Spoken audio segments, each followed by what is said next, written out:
ये कहानी लाइट की है जिसके पास सबसे पावरफुल अनलिमिटेड 9999 गाचा पावर होती है, लेकिन उसके पार्टी मेंबर को लगा कि लाइट एक नंबर का नल्ला नाकारा बेकार लड़का है, इसलिए वो उसे डंजन में मरने के लिए छोड़ देते हैं। हालांकि तभी लाइट का अनलिमिटेड गाचा एक्टिवेट हो जाता है और वो उन सभी से बदला लेने का सोच लेता है जिसने उसको मरने के लिए छोड़ दिया था। कहानी के शुरू में हमें बताया जाता है कि शुरू में कुछ भी नहीं था, दुनिया एक डार्क टेम्पेस्ट थी, लेकिन एक दिन गॉडेस ने इस दुनिया पे लाइट बरसाई जिससे यहाँ पर कॉन्टिनेंट बना और ड्रैगनटर्स, एल्व्स, ओनिफॉल्स, डॉर्फ्स, डीमन किन, डार्क एल्फ, सेनरॉर्स, बीस्ट फोल्क और ह्यूमन, इन जैसे 9 रेसेस का जन्म हुआ। आगे हमें लाइट को दिखाया जाता है जो कि अपनी फैमिली को गुड बाय कर रहा होता है। लाइट अभी ग्रेट एडवेंचरर बनने के लिए जा रहा होता है ताकि आगे जाके वो अपनी फैमिली के साथ फ्यूचर में आराम से जी सके। लाइट यहाँ पर सिटी में आ गया होता है जहाँ पर वो एडवेंचरर गिल्ड को ढूंढ रहा था। तभी एक बीस्ट फोल्क उसे कहता है कि है तुम घटिया ह्यूमन काई के रास्ते से हट। लाइट बेचारा उसे सॉरी कहता है। फिर आगे लाइट या गिल्ड में आ जाता है। वो यहाँ पर एडवेंचरर के लिए रजिस्टर करता है। लाइट पहली बार रजिस्टर कर रहा है तो उसको यह फ्रैग मिलती है। रिसेप्शनिस्ट लाइट से पूछते है कि क्या उसके पास गिफ्ट है। हाँ मेरे पास है। कौन सा? अनलिमिटेड गाचा। अनलिमिटेड गाचा? क्या आप अच्छे से एक्सप्लेन कर सकते हैं? रुके मैं अभी आपको दिखाता हूँ। लाइट अपने अनलिमिटेड गाचा को एक्टिवेट कर देता है और बताता है कि अगर वो इसे रोल करता है तो उसे एक कार्ड मिलता है जिसमें से रैंडमली कुछ भी निकल सकता है। यहाँ पर हम देखते हैं कि लाइट को एक चमचा निकला होता है, लेकिन भाई ये आइटम बहुत ही ज्यादा खराब निकलता है। लाइट कहता है कि ये बस एग्जांपल है। इसके बाद लाइट कई सारे आइटम्स को निकालता है लेकिन वो सारे ही खराब निकलते हैं। मैं आपसे सच कह रहा हूँ, हमेशा ऐसा नहीं होता।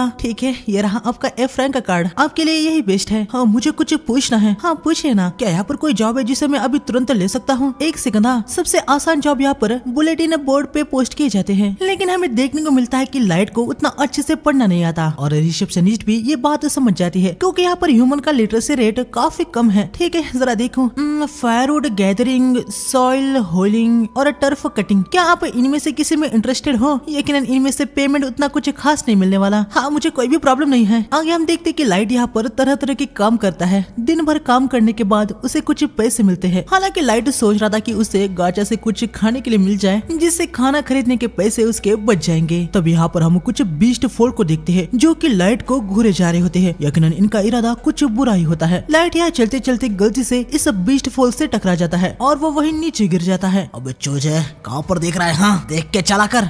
मुझे माफ कर देना।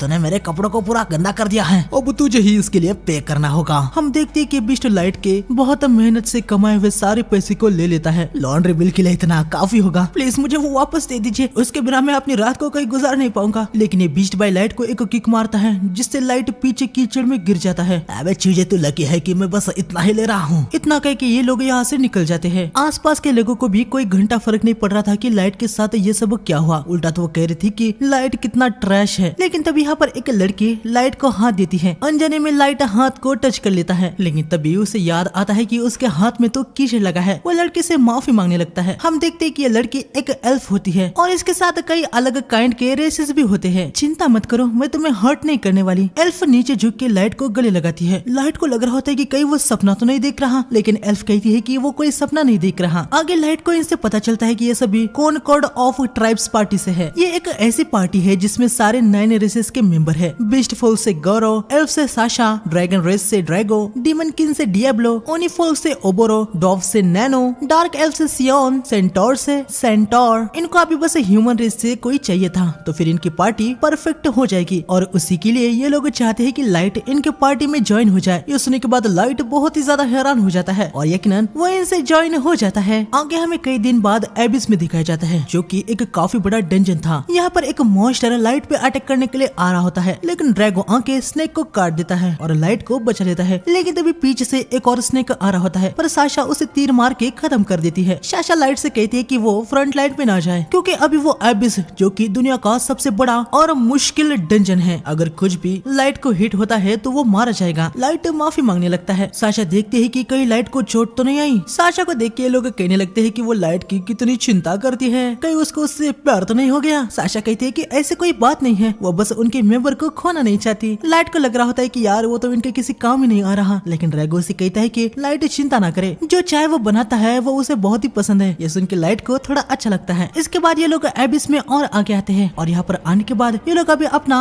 असली रंग दिखाते हैं। क्या हम ब्रेक ले रहे हैं? मैं अभी चाय बनाता हूँ। लाइट भाई चाय की तैयारी कर रहा होता है, तभी ड्रैगो उसके पास आता है। ये सब करने की कोई भी जरूरत नहीं है। लाइट, मैं तुम्हें पार्टी से निकाल रहा हूँ। हाँ? क्या तुमने सुना नहीं? मैं तुम्हें पार्टी से निकाल रहा हूँ। पार्टी से निकाल रहे हैं? मैं कुछ समझा नहीं। अबे चीज़ तेरी कान में क्या पत्थर भरे है क्या? हम तुझे पार्टी से निकाल फेंक रहे हैं। पर क्यों? मैंने क्या किया? क्योंकि तू हमारे लिए अभी यूजलेस है। ये चूजा कहीं का इस पे इतना गुस्सा आ रहा है। मुझे लगता है कि बुद्धि कम होने के कारण वो समझ नहीं पाएगा। खैर ह्यूमन तो ऐसे ही होते हैं। चलो आखिरकार इस नाली के कीड़े से छुटकारा तो मिला। आप सब मजाक कर रहे हैं ना? ये किसी प्रकार का प्रैंक है? हाँ, तुम्हें लगता है कि प्रैंक करने के लिए हमारे पास इतना टाइम है? हाँ, जो हम तुम्हें यहाँ तक लेके आए, तुम्हें पार्टी में लेने का एक कारण था। क्या ये तुम्हारे गिफ्ट से रिलेटेड है? मेरा गिफ्ट मतलब अनलिमिटेड गाचा? हमारे सुपीरियर्स की तुम्हारे गिफ्ट पे नजर पड़ी और उनको लगा कि शायद से तुम एक माइस्ट्रो हो सकते हो, इसलिए हम कॉनराड ऑफ ट्राइब को तुम पे नजर रखने के लिए इनवाइट किया गया। लेकिन इसका कोई भी सेंस नहीं बनता। मतलब आपको तो ऑलरेडी पता ही है, मेरा अनलिमिटेड गाचा कुछ नहीं, बस एक वर्थलेस गिफ्ट है, वो कुछ भी नहीं करता। हाँ, तुम्हारा गिफ्ट बेकार है और तुम्हारे पास बस एक ऑर्डिनरी ह्यूमन के स्टैट है, इसीलिए बिग विंग्स ने डिसाइड कर लिया है कि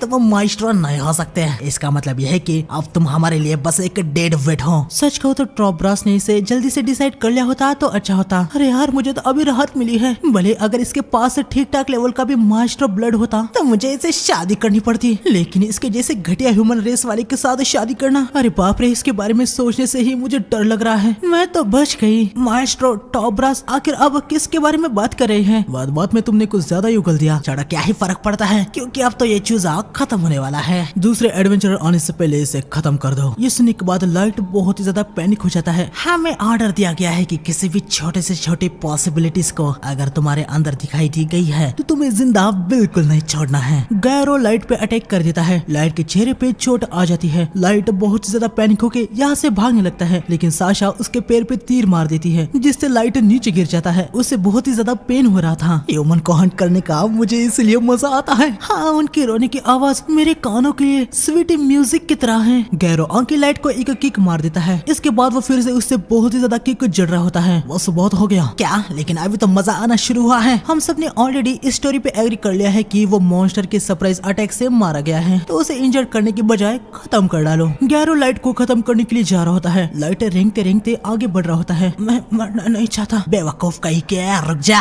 लाइट मन में कह रहा होता है कि आखिर उसके साथ ये क्यों हो रहा है, उसे क्यों मरना पड़ेगा? उसने तो कुछ भी गलत नहीं किया है। मैं जीना चाहता हूँ। तभी हम देखते हैं कि लाइट जाने अनजाने में अपने नीचे एक ट्रांसपोर्टेशन ट्रैप पोर्टल को बना देता है। गैरो भी इसे नोटिस कर लेता है। वो तुरंत ही लाइट पे अटैक करने के लिए आ जाता है, लेकिन लाइट यहाँ से ट्रांसपोर्ट हो जाता है। इसके बाद हमें लाइट को इस डंजन में किसी और जगह पे दिखाया जाता है। मैं बच गया। मैंने ट्रांसपोर्टेशन पोर्टल को बना दिया, जिसने मुझे शायद से एबिस में ही कहीं टेलीपोर्ट कर दिया है, लेकिन क्या फायदा? जैसे ही कोई मॉन्स्टर आएगा तो मैं मारा जाऊंगा। लाइट को अपने मॉम, डैड, भाई बहन की याद आ रही होती है। उसे कुछ पता नहीं था कि उसके साथ ये क्यों हो रहा है। उसने तो किसी का कुछ भी नहीं बिगाड़ा, किसी के साथ कुछ भी गलत नहीं किया। उन्होंने शुरू में मेरे साथ कितना अच्छा बर्ताव किया। मैंने उनको अप्रिशिएट किया, उनकी रिस्पेक्ट की, उन पे भरोसा किया। मैं कितना खुश था, लेकिन वो सब कुछ झूठ निकले। उन्होंने मुझे बेवकूफ बना के इस टेंशन में लाया और मुझे मारने की कोशिश की। और ये माइस्ट्रो क्या है? उनको किसी ने ऑर्डर दिया था, इसलिए वो मुझे मारने की कोशिश की। मैं उन सबको मार दूंगा। उन सबको अपना हिसाब चुकाना होगा। मैं कसम खाता हूँ, मैं उनमें से हर किसी को खत्म कर दूंगा। लेकिन तभी हम देखते हैं कि लाइट के पीछे यहाँ पर एक बहुत ही खतरनाक मॉन्स्टर आ जाता है। लाइट देखता है कि इसका लेवल तो 1000 है। ये देख के लाइट बहुत ही ज्यादा पैनिक हो जाता है, क्योंकि इन जैसे मॉन्स्टर के बारे में उसने बस फेरी टेल्स में ही सुना था। लाइट समझ जाता है कि अभी वो एबिस के सबसे डीपेस्ट पार्ट में टेलीपोर्ट हो गया है। लाइट सोचने लगता है कि आखिर वो इस मॉन्स्टर का सामना कैसे करे। उसके पास उसका बस अनलिमिटेड गाचा गिफ्ट ही होता है। लाइट अनलिमिटेड गाचा को एक्टिवेट कर देता है। हम देखते हैं कि ये मॉन्स्टर भी इसे देखने के बाद हैरान हो जाता है। वो तुरंत लाइट पे अटैक करने के लिए आ रहा होता है। अनलिमिटेड गाचा का कार्ड आ जाता है और हम देखते हैं कि इस बार इसमें से एक लड़की आती है। वो आते ही इस मॉन्स्टर को पूरे तरीके से खत्म कर देती है। लाइट भी ये सब कुछ देख के बहुत ही ज्यादा हैरान हो जाता है। ये लड़की लाइट के पास आती है और उसे हील भी कर देती है। माफ कर देना मास्टर, लेकिन आपके इंजर्ड फेस को मैं नहीं देख सकती, इसलिए मैंने खुद ही एडमिनिस्टर लेके आपको हील कर दिया। हाँ, मैं तो बिल्कुल भी हर्ट नहीं हूँ। अरे यार, सारा दर्द खत्म हो गया। आगे लाइट के इस लड़की को पूछने से उसे पता चलता है कि ये एक सुपर अल्ट्रा रेयर कार्ड से आई है, द एवर सीकिंग मेड, और ये लाइट के लिए सबसे लॉयल है। इसका लेवल 9999 है। ये सब जानने के बाद लाइट भाई बहुत ही ज्यादा हैरान हो जाता है। उसे यकीन नहीं हो रहा था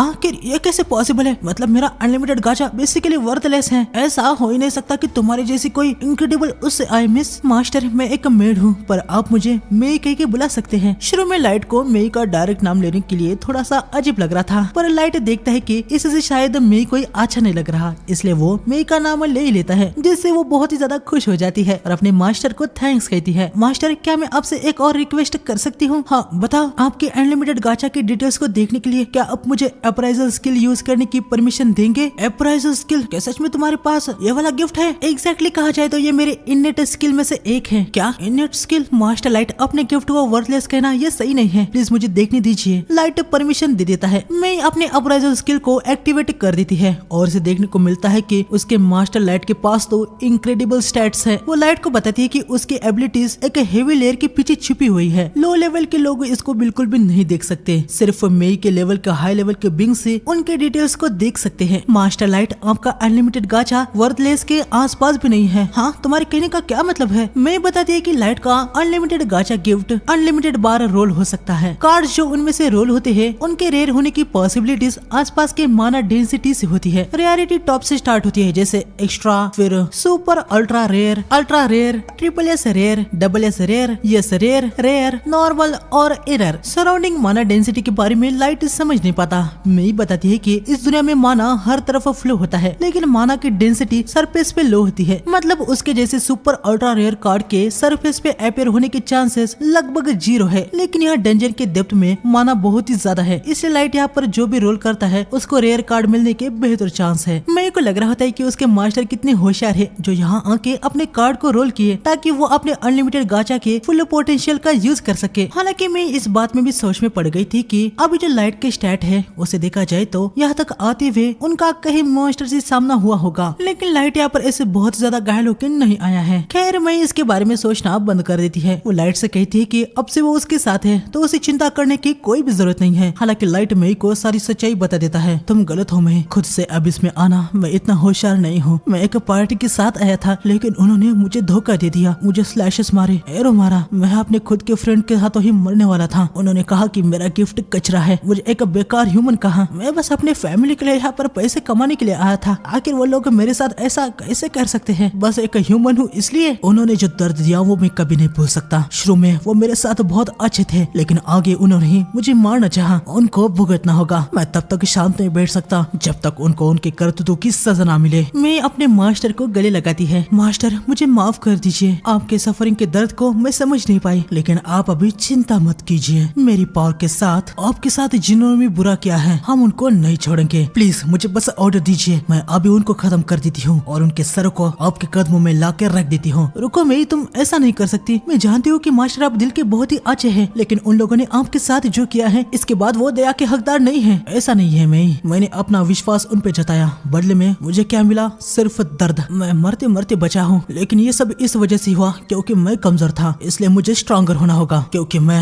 अपने खुद के हाथों से रिवेंज लेना चाहता हूँ। मैं उन सभी को आसान मौत नहीं दूंगा, उनको तड़पा तड़पा के मारूंगा। मेरे मास्टर, आपकी विश मेरी विश है। अगर आप खुद अपना पर्सनल रिवेंज लेना चाहते हैं तो मैं अपने मेड के ओनर के साथ ये सब करने के लिए आपकी हेल्प करूंगी। किसी और से सिर्फ मैं ही आपके पोटेंशियल को जानती हूँ मास्टर। थैंक यू मैं। आगे हम देखते हैं कि लाइट फिर से एक बार एबिस में अपने अनलिमिटेड गाचा को रोल करता है। अब वो यहाँ पर एक किंगडम बनाने वाला है जो कि उसके रिवेंज लेने के रास्ते में उसके साथ रहेगा। आगे हमें सीधा 3 साल बाद दिखाया जाता है जहाँ एबिस में लाइट ने अपना पूरा किंगडम बना दिया होता है। हम देखते हैं कि अब लाइट के पास बहुत सारी मेड्स होती है। हालांकि ये सभी मेड जितनी पावरफुल नहीं है, ये सभी लो लेवल की है। आगे हमें देखने को मिलता है कि यहाँ पर नॉर्मल लोग भी होते हैं। लाइट ने तो भाई यहाँ पर पूरा एबिस का नक्शा ही बदल रखा होता है और अभी वो यहाँ का किंग है। नॉर्मल लोग जो यहाँ पर है वो लाइट को अपनी डेली प्रॉब्लम्स बताते हैं जिनको लाइट पूरी कर देता है, जिससे यहाँ के नॉर्मल लोग भी उससे बहुत प्यार करते हैं। आगे हमें पता चलता है कि अभी लाइट के पास लेवल 999 की मेई को मिला के और 3 भी मेंबर्स है। उनमें से ये है आयो की। इसका काम पूरे एबिस में स्काउटिंग करना है और देखना है कि कहीं कोई दिक्कत तो नहीं। यकीनन ये लेवल 999 की है तो ये भी बहुत ही ज्यादा पावरफुल है और मेनली ये एक टेमर है। एबिस के कितने भी खतरनाक मॉन्स्टर क्यों ना हो वो उनको टेम कर सकती है। इसके बाद ये है एली। ये एक मैजिशियन है जो कि न्यू स्पेल को बना सकती है। लाइट के आने वाले प्लान के लिए ये बहुत ज्यादा खतरनाक वाले मैजिक स्पेल को बना रही है। तीसरे है नाजुना। ये बहुत ही ज्यादा डम टाइप के हैं, हालांकि क्लोज कॉम्बैट में ये बहुत ही ज्यादा पावरफुल है। अभी के लिए कासल में पेट्रोल करने का काम इसका है। हालांकि इन सब के साथ लाइट के पास एक मेल वाला भी 999 लेवल का मेंबर है। इसका नाम जैक है। यो लाइट, मैं तुम्हारा वेट कर करके थक गया। जैक, मैंने तुमसे कितनी बार कहा है कि मास्टर लाइट को अच्छे से एड्रेस करो। कोई बात नहीं मई, मुझे कोई भी प्रॉब्लम नहीं है क्योंकि मैं जैक को अपने बड़े भाई की तरह देखता हूँ। लेकिन फिर भी भाई मेई को गुस्सा तो आ ही रहा था कि जैक ऐसे नॉर्मली लाइट से बात करता है। खैर अभी लाइट को जैक के साथ ट्रेनिंग करने का समय है तो ये दोनों इधर की तरफ आ जाते हैं। ट्रेनिंग स्टार्ट हो जाती है जहाँ लाइट बहुत ही तेजी से आगे बढ़ के जैक को एक पंच जड़ देता है। जैक थोड़ा सा पीछे हो जाता है। जरा आराम से, लकीली मुझे ऐसे ही आयरन ब्लड बैरिकेड नहीं गए थे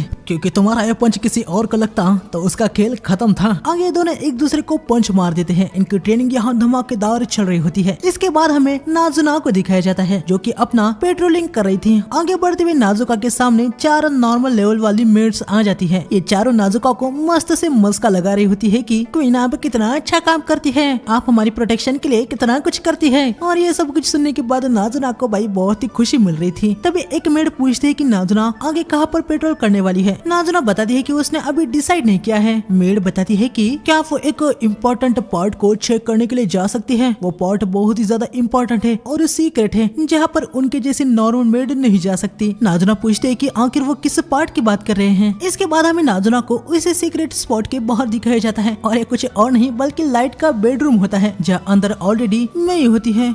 मई तुम यहाँ पर? नाजुना कुछ प्रॉब्लम है क्या? तुम यहाँ पर मास्टर लाइट के रूम के बाहर क्यों आए हो? क्योंकि मैं पेट्रोल पे हूँ, ये एरिया सिक्योर है, जाके कहीं और। लेकिन मैं तुम यहाँ पर मास्टर लाइट के रूम के अंदर क्या कर रहे हो? हाँ मास्टर तो जैक के साथ ट्रेनिंग पे गए हैं राइट?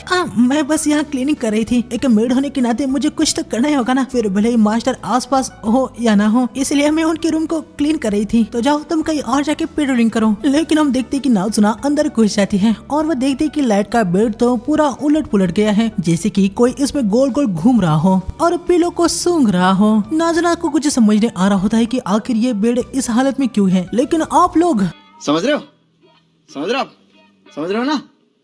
नाजुना भाई एक नंबर की बेवकूफ होती है। उसे कुछ पता नहीं था कि मई ने ये सब कुछ क्यों किया है। मई भी उसके बेवकूफ होने का फायदा उठाती है और बताती है कि वो बस मास्टर लाइट के लिए यूनिक बेड मेकिंग स्टाइल बना रही है। ये सुन के नाजुना बहुत ही ज्यादा एक्साइटेड हो जाती है और वो पूछती है कि क्या मई इसके बारे में उसे भी सिखा सकती है। लेकिन मई बताती है कि ये एक सीक्रेट है, वो उसे ये नहीं बता सकती। नाजुना को लग रहा होता है कि भाई ये कोई स्पेशल स्किल है जो कि सिर्फ हाउस कीपिंग जैसे मई है वो ही कर सकती है। नाजुना भाई मई की बहुत ही ज्यादा तारीफ कर रही होती है। यहाँ मेरे मन में कह रही होती है कि शुक्र है ये एक नंबर की बेवकूफ है। तभी नाजुना को याद आता है कि उन चारों मेड्स ने मई के लिए एक मैसेज दिया है। मई मैसेज को देखती है जिसमें लिखा होता है कि मास्टर के रूम को मई अकेले ही मोनोपोली कर रही है, जिसको मई कम कर दे और सबको बारी बारी मास्टर लाइट के रूम को क्लीन करने का मौका दिया जाए। इतना सब कुछ तो नॉर्मल था, लेकिन उन चारों ने आखिर में मई के लिए कुछ गालियां भी बकती होती है। यह सब सुन के यकीनन मई को उन चारों पे गुस्सा आ जाता है। मई जो है वो सारे नॉर्मल मेड की बॉस है। खैर मई नाजुना को कुछ पैसे दे के यहाँ से भगा देती है। नाजुना बहुत खुश होकर यहाँ से निकल पड़ती है। आगे हमें आयोकी को दिखाया जाता है जो कि एक कैट गर्ल है। तभी नाजुना यहाँ पर आती है। मैंने दिए हुए पैसों से उसे कुछ खाना खरीद लिया होता है। खैर नाजुना आयोकी से पूछती है कि वो यहाँ पर क्या कर रही है, क्या सरफेस पे जाके केले को देखने का उसका काम हो गया। आयोकी भाई बस म्याऊ म्याऊ कर रही होती है, जिससे नाजुना को घंटा कुछ समझ नहीं आ रहा होता। नाजुना समझ नहीं पाती है कि मास्टर लाइट आयोकी की इस म्याऊ म्याऊ वाली बातों को कैसे समझ पाते हैं। खैर हमें देखने को मिलता है कि आयोकी नॉर्मल भी बात कर सकती है। वो नाजुना को बताती है कि मैंने मैप के जिस पार्ट को देखने के लिए उसे कहा था, आयोकी ने उसे फिनिश कर दिया है। उसे कोई भी थ्रेड नहीं मिला है, बस उसकी रिपोर्ट देने के लिए वो यहाँ पर आई है। इसके बाद हमें थोड़ी देर बाद दिखाया जाता है जहाँ नाजुना यहाँ थ्रोन रूम में चेक करने के लिए आई होती है। उसे थोड़ा सा बुरा लग रहा होता है क्योंकि सुबह से वो अपना काम कर रही है, पर वो सुबह से आज मास्टर लाइट को देख नहीं पाई है। नाजुना थ्रोन के पास जाके चिपक जाती है और कहने लगती है कि मास्टर जब इन पे बैठते हैं तो वो कितने कूल लगते हैं। लेकिन तभी थ्रोन पे लगा हुआ एक स्टैचू का पार्ट नाजुका से टूट जाता है। नाजुका बहुत ही पैनिक हो जाती है, वो पार्ट को उठा लेती है। आगे हम देखते हैं कि नाजुना यहाँ से भाग निकलती है। उसने इस पार्ट को बस ऐसे ही लगा दिया होता है। यहाँ इनकी ट्रेनिंग खत्म हो जाती है और ये दोनों मस्त से नहाने के लिए बैठ जाते हैं। जैक बताता है कि लाइट अभी बहुत ही स्ट्रॉन्ग बन चुका है, अब इसमें बस कुछ ही मॉन्स्टर है जो अभी आपका सामना कर सकते हैं। मतलब सरफेस पे आपका सामना करने वालों के चांसेस और भी कम है, लेकिन जीरो नहीं।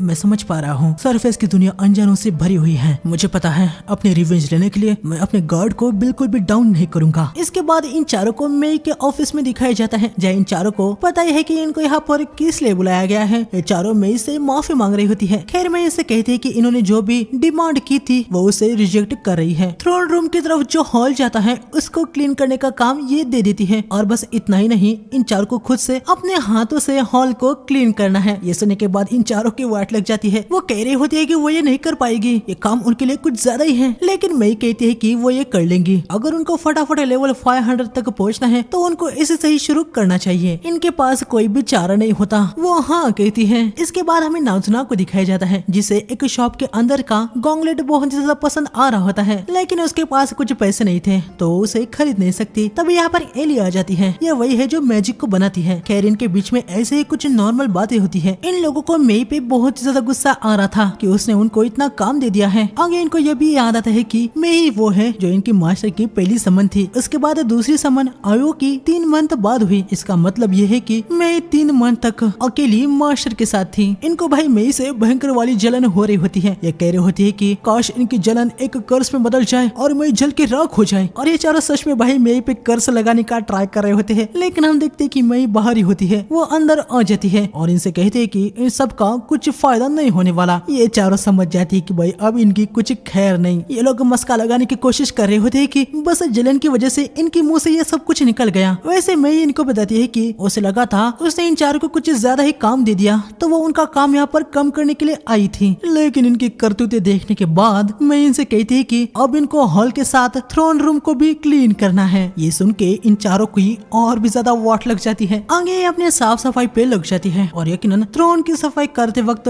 नाजुका ने जो पार्ट जोड़ा था वो नीचे गिर जाता है, जिससे यकीनन ये लोग हैरान हो जाती है। अगले दिन लाइट इन सब के पास आता है। लाइट को देख के नाजुना बहुत ही खुश हो जाती है। लाइट भाई आयोकी को बड़े ही प्यार से सहला रहा होता है। एली पूछते है कि मास्टर आप ये क्या कर रहे हैं। लाइट बताते हैं कि आयोकी को रियल कैट की तरह ट्रीट करना उसे बहुत ही पसंद है। तभी हम देखते कि यहाँ पर वही हेल हॉर्स मॉन्स्टर आ जाता है। यकीनन लाइट अभी बहुत ही ज्यादा पावरफुल है, लेकिन उसका ट्रॉमा इसके प्रति पूरे तरीके से खत्म नहीं हुआ था। लेकिन अब लाइट अकेला नहीं है। एक बेकार मॉन्स्टर की मेरे मास्टर के सामने घोड़ने की हिम्मत कैसे हुई। मुझे लगता है कि इस ब्रीड को अब जीने का कोई राइट नहीं है। इसके प्रेजेंस से मास्टर अपसेट हुए हैं। इनको जितना जल्दी हो सके उतनी बुरी मौत देनी चाहिए। इन सभी का ऑरा देख के मॉन्स्टर भाई कुत्ता बन जाता है। लाइट इन तीनों को शांत करता है। हमें पता चलता है कि इस मॉन्स्टर को ऑलरेडी आयोकी ने टेम कर दिया था। खैर आगे लाइट मेन पॉइंट पे आता है। वो इन सभी को बताता है कि अब उसके प्लान को अंजाम देने का समय आ चुका है। उनकी पार्टी अब सरफेस पे जाने वाली है। ये सुनने के बाद ये तीनों बहुत ही ज्यादा खुश हो जाती है। इसके बाद हमें गारो को दिखाया जाता है जहाँ पर सभी उसकी वाह कर रहे होते हैं। गारो को भी ये बहुत ही ज्यादा अच्छा लग रहा था कि लोग उसे ऐसे प्राइज कर रहे हैं। हमें यहाँ पर पता चलता है कि गारो अब यहाँ पर बीस्ट टेरिटरी का किंग जैसा ही बन चुका है। तभी आगे बढ़ते समय गारो को एक ह्यूमन दिखता है जो कि कचरे में से कुछ ढूंढ रहा होता है। गारो उस लड़की को नीचे गिरा देता है और कहता है कि उसकी नजर से वो हट जाए। इसके बाद गारो अपनी पलटन के साथ एक बार में आता है जहाँ पर वो मजे से ड्रिंकिंग कर रहा था। वो अपने मन में कहता है कि 3 साल पहले जो उसे जॉब मिला था उसे कभी भी नहीं लगा था कि उससे उसको इतना फेम मिल जाएगा। वैसे शुरू में गारो थोड़ा सा पैनिक था क्योंकि लाइट टेलीपोर्ट हो गया था और उनको उसकी बॉडी नहीं मिली थी, लेकिन अभी गारो को पूरा यकीन था कि लाइट मरी गया होगा। खैर तभी हम देखते कि यहाँ पर मई आती है। पार्टी में इंटरप्ट करने के लिए मुझे माफ कर दीजिए, क्या आप कॉनकॉर्ड ऑफ ट्राइब के फॉर्मर मेंबर गारो है? हाँ मैं ही गारो हूँ, क्या बात है? मेरा नाम मई है और मैं मास्टर लाइट की एक लॉयल मेड हूँ। क्या मास्टर लाइट? मैं यहाँ पर गारो को सब कुछ झूठ बोल रही होती है कि लाइट एक नोबेल है और वो उसे यहाँ पर ढूंढने के लिए आई है। ये सुनने के बाद गारो काफी ज्यादा हैरान हो जाता है क्योंकि जिन्होंने उनको लाइट को खत्म करने के लिए कहा था उन्होंने उनसे ये कभी नहीं कहा था कि लाइट एक नोबेल है। गारो को मई पे थोड़ा सा शक हो रहा था कि मई झूठ बोल रही है, लेकिन मई गारो को मैनिपुलेट कर देती है कि वो उसको सब कुछ सच बता रही है। मई कहती है कि उसने पूरी दुनिया भर में लाइट को ढूंढा लेकिन वो उसे मिला नहीं। उसे पता चला कि लाइट यहाँ पर एबिस पे मारा गया है। मई लाइट से पूछती कि क्या वो मई को उस जगह पे ले जा सकता है जहाँ पर लाइट लास्ट टाइम था, लेकिन गारो कहता है कि उसके लिए वहाँ एबिस में जाना रिस्क हो सकता है। तभी मई गोल्ड से भरे हुए एक बैग को दिखाती है। इतना सारा गोल्ड को देखने के बाद सभी हैरान हो जाते हैं। गारो मन में कह रहा होता है क्या सच में लाइट एक नोबेल है? बस इस लड़की को वहाँ तक ले जाने के लिए मुझे इतना सारा गोल्ड मिल रहा है या फिर ये कोई ट्रैप है? खैर लेकिन एक ह्यूमन लड़की मेरा क्या ही उखाड़ लेगी। गारो मई को वहाँ तक ले जाने के लिए एक्सेप्ट कर लेता है। वो दिखावा कर रहा होता है कि वो सब ये पैसों के लिए नहीं कर रहा है। लाइट तो उसका बहुत ही ज्यादा अच्छा दोस्त था इसलिए वो मई की हेल्प कर रहा है। यहाँ पर गारो अपने मन में कह रहा होता है कि वो इस लड़की को डंजन के डीप में ले जाके इसके साथ मजे भी करेगा। आगे सभी एबिस के डंजन में आ जाते हैं। मैं यहाँ पर ऐसा दिखा रही थी कि वो चल चल के बहुत ही ज्यादा थक गई है ताकि उस पर जरा सा भी शक न हो। या गारो मन में कह रहा होता है कि तुम बस और जरा सा वेट करो फिर देखो कि मैं तुम्हारे साथ क्या करता हूँ। आगे लोग वहाँ पर आ जाते हैं जहाँ पर गारो ने लाइट को बहुत ज्यादा पीटा था। गारो में से कह रहा होता है कि कुछ मॉन्स्टर का झुंड अचानक से ही आ गया और उन्होंने लाइट पे अटैक कर दिया। लाइट को बहुत ही ज्यादा स्लैशेस लग गए थे। फिर अचानक से वो टेलीपोर्टेशन ट्रैप में फंस गया और उन्होंने उसे फिर कभी भी नहीं देखा। गारो यहाँ पर अपने बंदों को रास्ता ब्लॉक करने का इशारा देता है, वो लोग रास्ते को ब्लॉक कर देते हैं। तभी मैं यहाँ पर अपना असली पहचान दिखाती है। तुम धोखेबाज लोगों ने उनको यहाँ पर लाया और बेरहमी से मारा। अगर मैं बस थोड़े पहले उनके सर्विस में आती तो मैं तुम लोगों को इतना मारती कि तुम लोग मरने के लिए अपनी भीख मांगते। तुम लोगों ने उनको एरो मारा, मैं बर्दाश्त नहीं कर पा रही। मैं बहुत ही ज्यादा रेज में आ गई होती है। गारो उससे दूर हो जाता है। वो सोच रहा होता है कि इस लड़की को इनके सच के बारे में कैसे पता। सिर्फ कॉनकॉर्ड ऑफ ट्राइब और जिन्होंने उनको ऑर्डर दिया था बस उनको ही इसके बारे में पता था। गारो में से पूछता है कि वो कौन है और वो किसके लिए काम करती है, क्या वो कोई स्पाई है। मैं अपने ऑरा को दिखाती है जिससे इन सब की वॉट लग जाती है। गारो मन में कह रहा होता है कि ये तो बस एक ह्यूमन ही है, मुझे इससे डर क्यों लग रहा है। गारो को यहाँ पर लग रहा होता है कि अब तो वो मरने ही वाला है। तभी हम देखते हैं कि लाइट यहाँ पर आ जाता है और वो मेई को रुकने को कहता है और बताता है कि गारो के साथ खेलने का अब उसका टाइम है। मैं यहाँ पर रुक जाती है। गारो यहाँ पर लाइट को देखने के बाद पूरी तरीके से हैरान रह जाता है। नामुमकिन, ये कैसा हो सकता है? तुम तो मर चुके थे। कैसे हो गारो? 3 साल पहले जो तुमने मुझे दिया था मैं यहाँ पर तुम्हें उसका पे बैक करने के लिए आया हूँ, वो भी इंटरेस्ट के साथ। गारो के चमचे उसे पूछने लगते हैं कि बॉस क्या आप उस लड़के को जानते हो? गारो यहाँ पर हंस रहा होता है। मुझे नहीं लगा ताकि तुम जिंदा होगे। क्या कहा तुमने? यहाँ पर पे बैक करने के लिए आए हो? एक लेवल 15 का चूजा मेरे जैसे 150 लेवल के 20 का क्या ही उखाड़ लेगा? हाँ खैर मैं जानता नहीं कि तुम जिंदा कैसे बच गए, लेकिन मेरे सामने आके तुमने बहुत ही बड़ी गलती कर दी है, क्योंकि तुम्हें मार के जब मैं तुम्हारी बॉडी ले जाऊंगा फिर मैं बीस्टफुल का किंग बन जाऊंगा। क्या तुम क्यूरियस नहीं हो कि मैं जिंदा कैसे हूँ और मैं का मेरे साथ क्या कनेक्शन है? बात तो सही है। मैं नहीं जानता कि तुम्हारी ये क्रीपी गर्लफ्रेंड कितनी स्ट्रॉन्ग है, लेकिन क्या ही फर्क पड़ता है, ह्यूमन कुछ भी नहीं कर सकते और बात जब हमारे जैसे बीस्ट की हो तब तो कुछ भी नहीं। मेरे सारे लड़के 130 से ज्यादा लेवल के हैं, हम सब मिलके तुम्हें यहाँ पर कुचल देंगे। तुम कुछ नहीं, बस एक ऑर्डिनरी ह्यूमन हो जिसके पास वर्थलेस गिफ्ट है। मैं यकीन के साथ कह सकता हूँ कि तुम बस लक और इस लड़की की वजह से सरवाइव कर सके। हाँ तुम जो कह रहे हो वो गलत नहीं है। गारो अपने 2 बीस्ट को लाइट पे अटैक करने के लिए भेजता है, लेकिन मई बहुत ही तेजी से आके उनके सर को काट देती है और बीस्ट यहाँ पर खत्म हो जाते हैं। कोई भी मेरे मास्टर को थ्रेट करने की कोशिश करेगा तो वो बच नहीं पाएगा, मैं उन सबको काट दूंगी। मई तुम्हारा शुक्रिया, अब तुम एग्जिट को ब्लॉक कर दो। मई जाके एग्जिट को ब्लॉक कर देती है। यहाँ पर बीस्ट फोल्क बहुत ही ज्यादा पैनिक हो गए होते हैं। अबे चल गुजर, डरो मत, वो बस एक सीक्रेट ट्रिक थी, वो बेकार ह्यूमन और फिर से इस ट्रिक से हमें बीट नहीं कर पाएंगे। गारो तुम अभी भी जरा से भी नहीं बदले है ना। ह्यूमंस को तुम बहुत ही ज्यादा कमजोर समझते हो, क्या तुमने अपने आप को कभी कमजोर कंसिडर नहीं किया? हाँ ह्यूमन लूजर्स होते हैं, उनके पास बस टिल्लू भर माना होता है। तुम लोगों का लेवल एकदम ट्रैश होता है, ये देखो असली लेवल क्या होता है। गारो दिखाता है कि अभी उसका लेवल 158 होता है। गारो कह रहा होता है कि फूड चेन में वो ह्यूमन से बहुत ज्यादा अपर है, तो एक ह्यूमन का उनको हराना नामुमकिन है। लाइट पूछता है कि अगर ऐसा है तो तुम्हारी इन मेंस का सर यहाँ पर जमीन पर क्या कर रहा है? गारो कह रहा होता है कि तुमने कोई मैजिक आइटम का यूज कर लिया होगा। गारो अपने सारे बंदों के साथ लाइट पे अटैक कर देता है, लेकिन लाइट उन सबको एक ही अटैक में पटक देता है। क्या हुआ, बस इतना ही कर सकते हो? गारो को भाई बहुत ही ज्यादा गुस्सा आ जाता है। वो पीछे जाके एक समन आइटम का यूज करता है, जिससे यहाँ पर एक लेवल 500 का फेंड्रिन आ जाता है। चूजे अब ये तुम्हें खत्म कर देगा। क्या बस 500 लेवल का? इतना कमजोर? क्या डर से तुम्हारा दिमाग काम करना बंद कर दिया है क्या? चलो अब अपने लाइफ के लिए भीख मांग, जैसे कि तूने 3 साल पहले मांगी थी। जितना भी दम है पूरी जान लगा के अटैक करो। मैं प्रॉमिस करता हूँ कि मैं अपनी जगह से हिलूंगा तक नहीं। तुम्हें लग रहा है कि ये मजाक है? ठीक है, अब मैं तुम्हें पूरे तरीके से खत्म कर दूंगा। फेंड्रिन अटैक करता है। गारो को लग रहा होता है कि लाइट तो पूरे तरीके से वाइप आउट हो गया होगा, लेकिन वो बहुत ही ज्यादा हैरान हो जाता है, यकीनन क्योंकि लाइट को कुछ भी नहीं हुआ होता। गारो के चमचे कह रहे होते कि आखिर वो उस अटैक को कैसे झेल पाया। उसके पास इतनी ताकत है कि उसने लेवल 500 के मॉन्स्टर के अटैक को इतने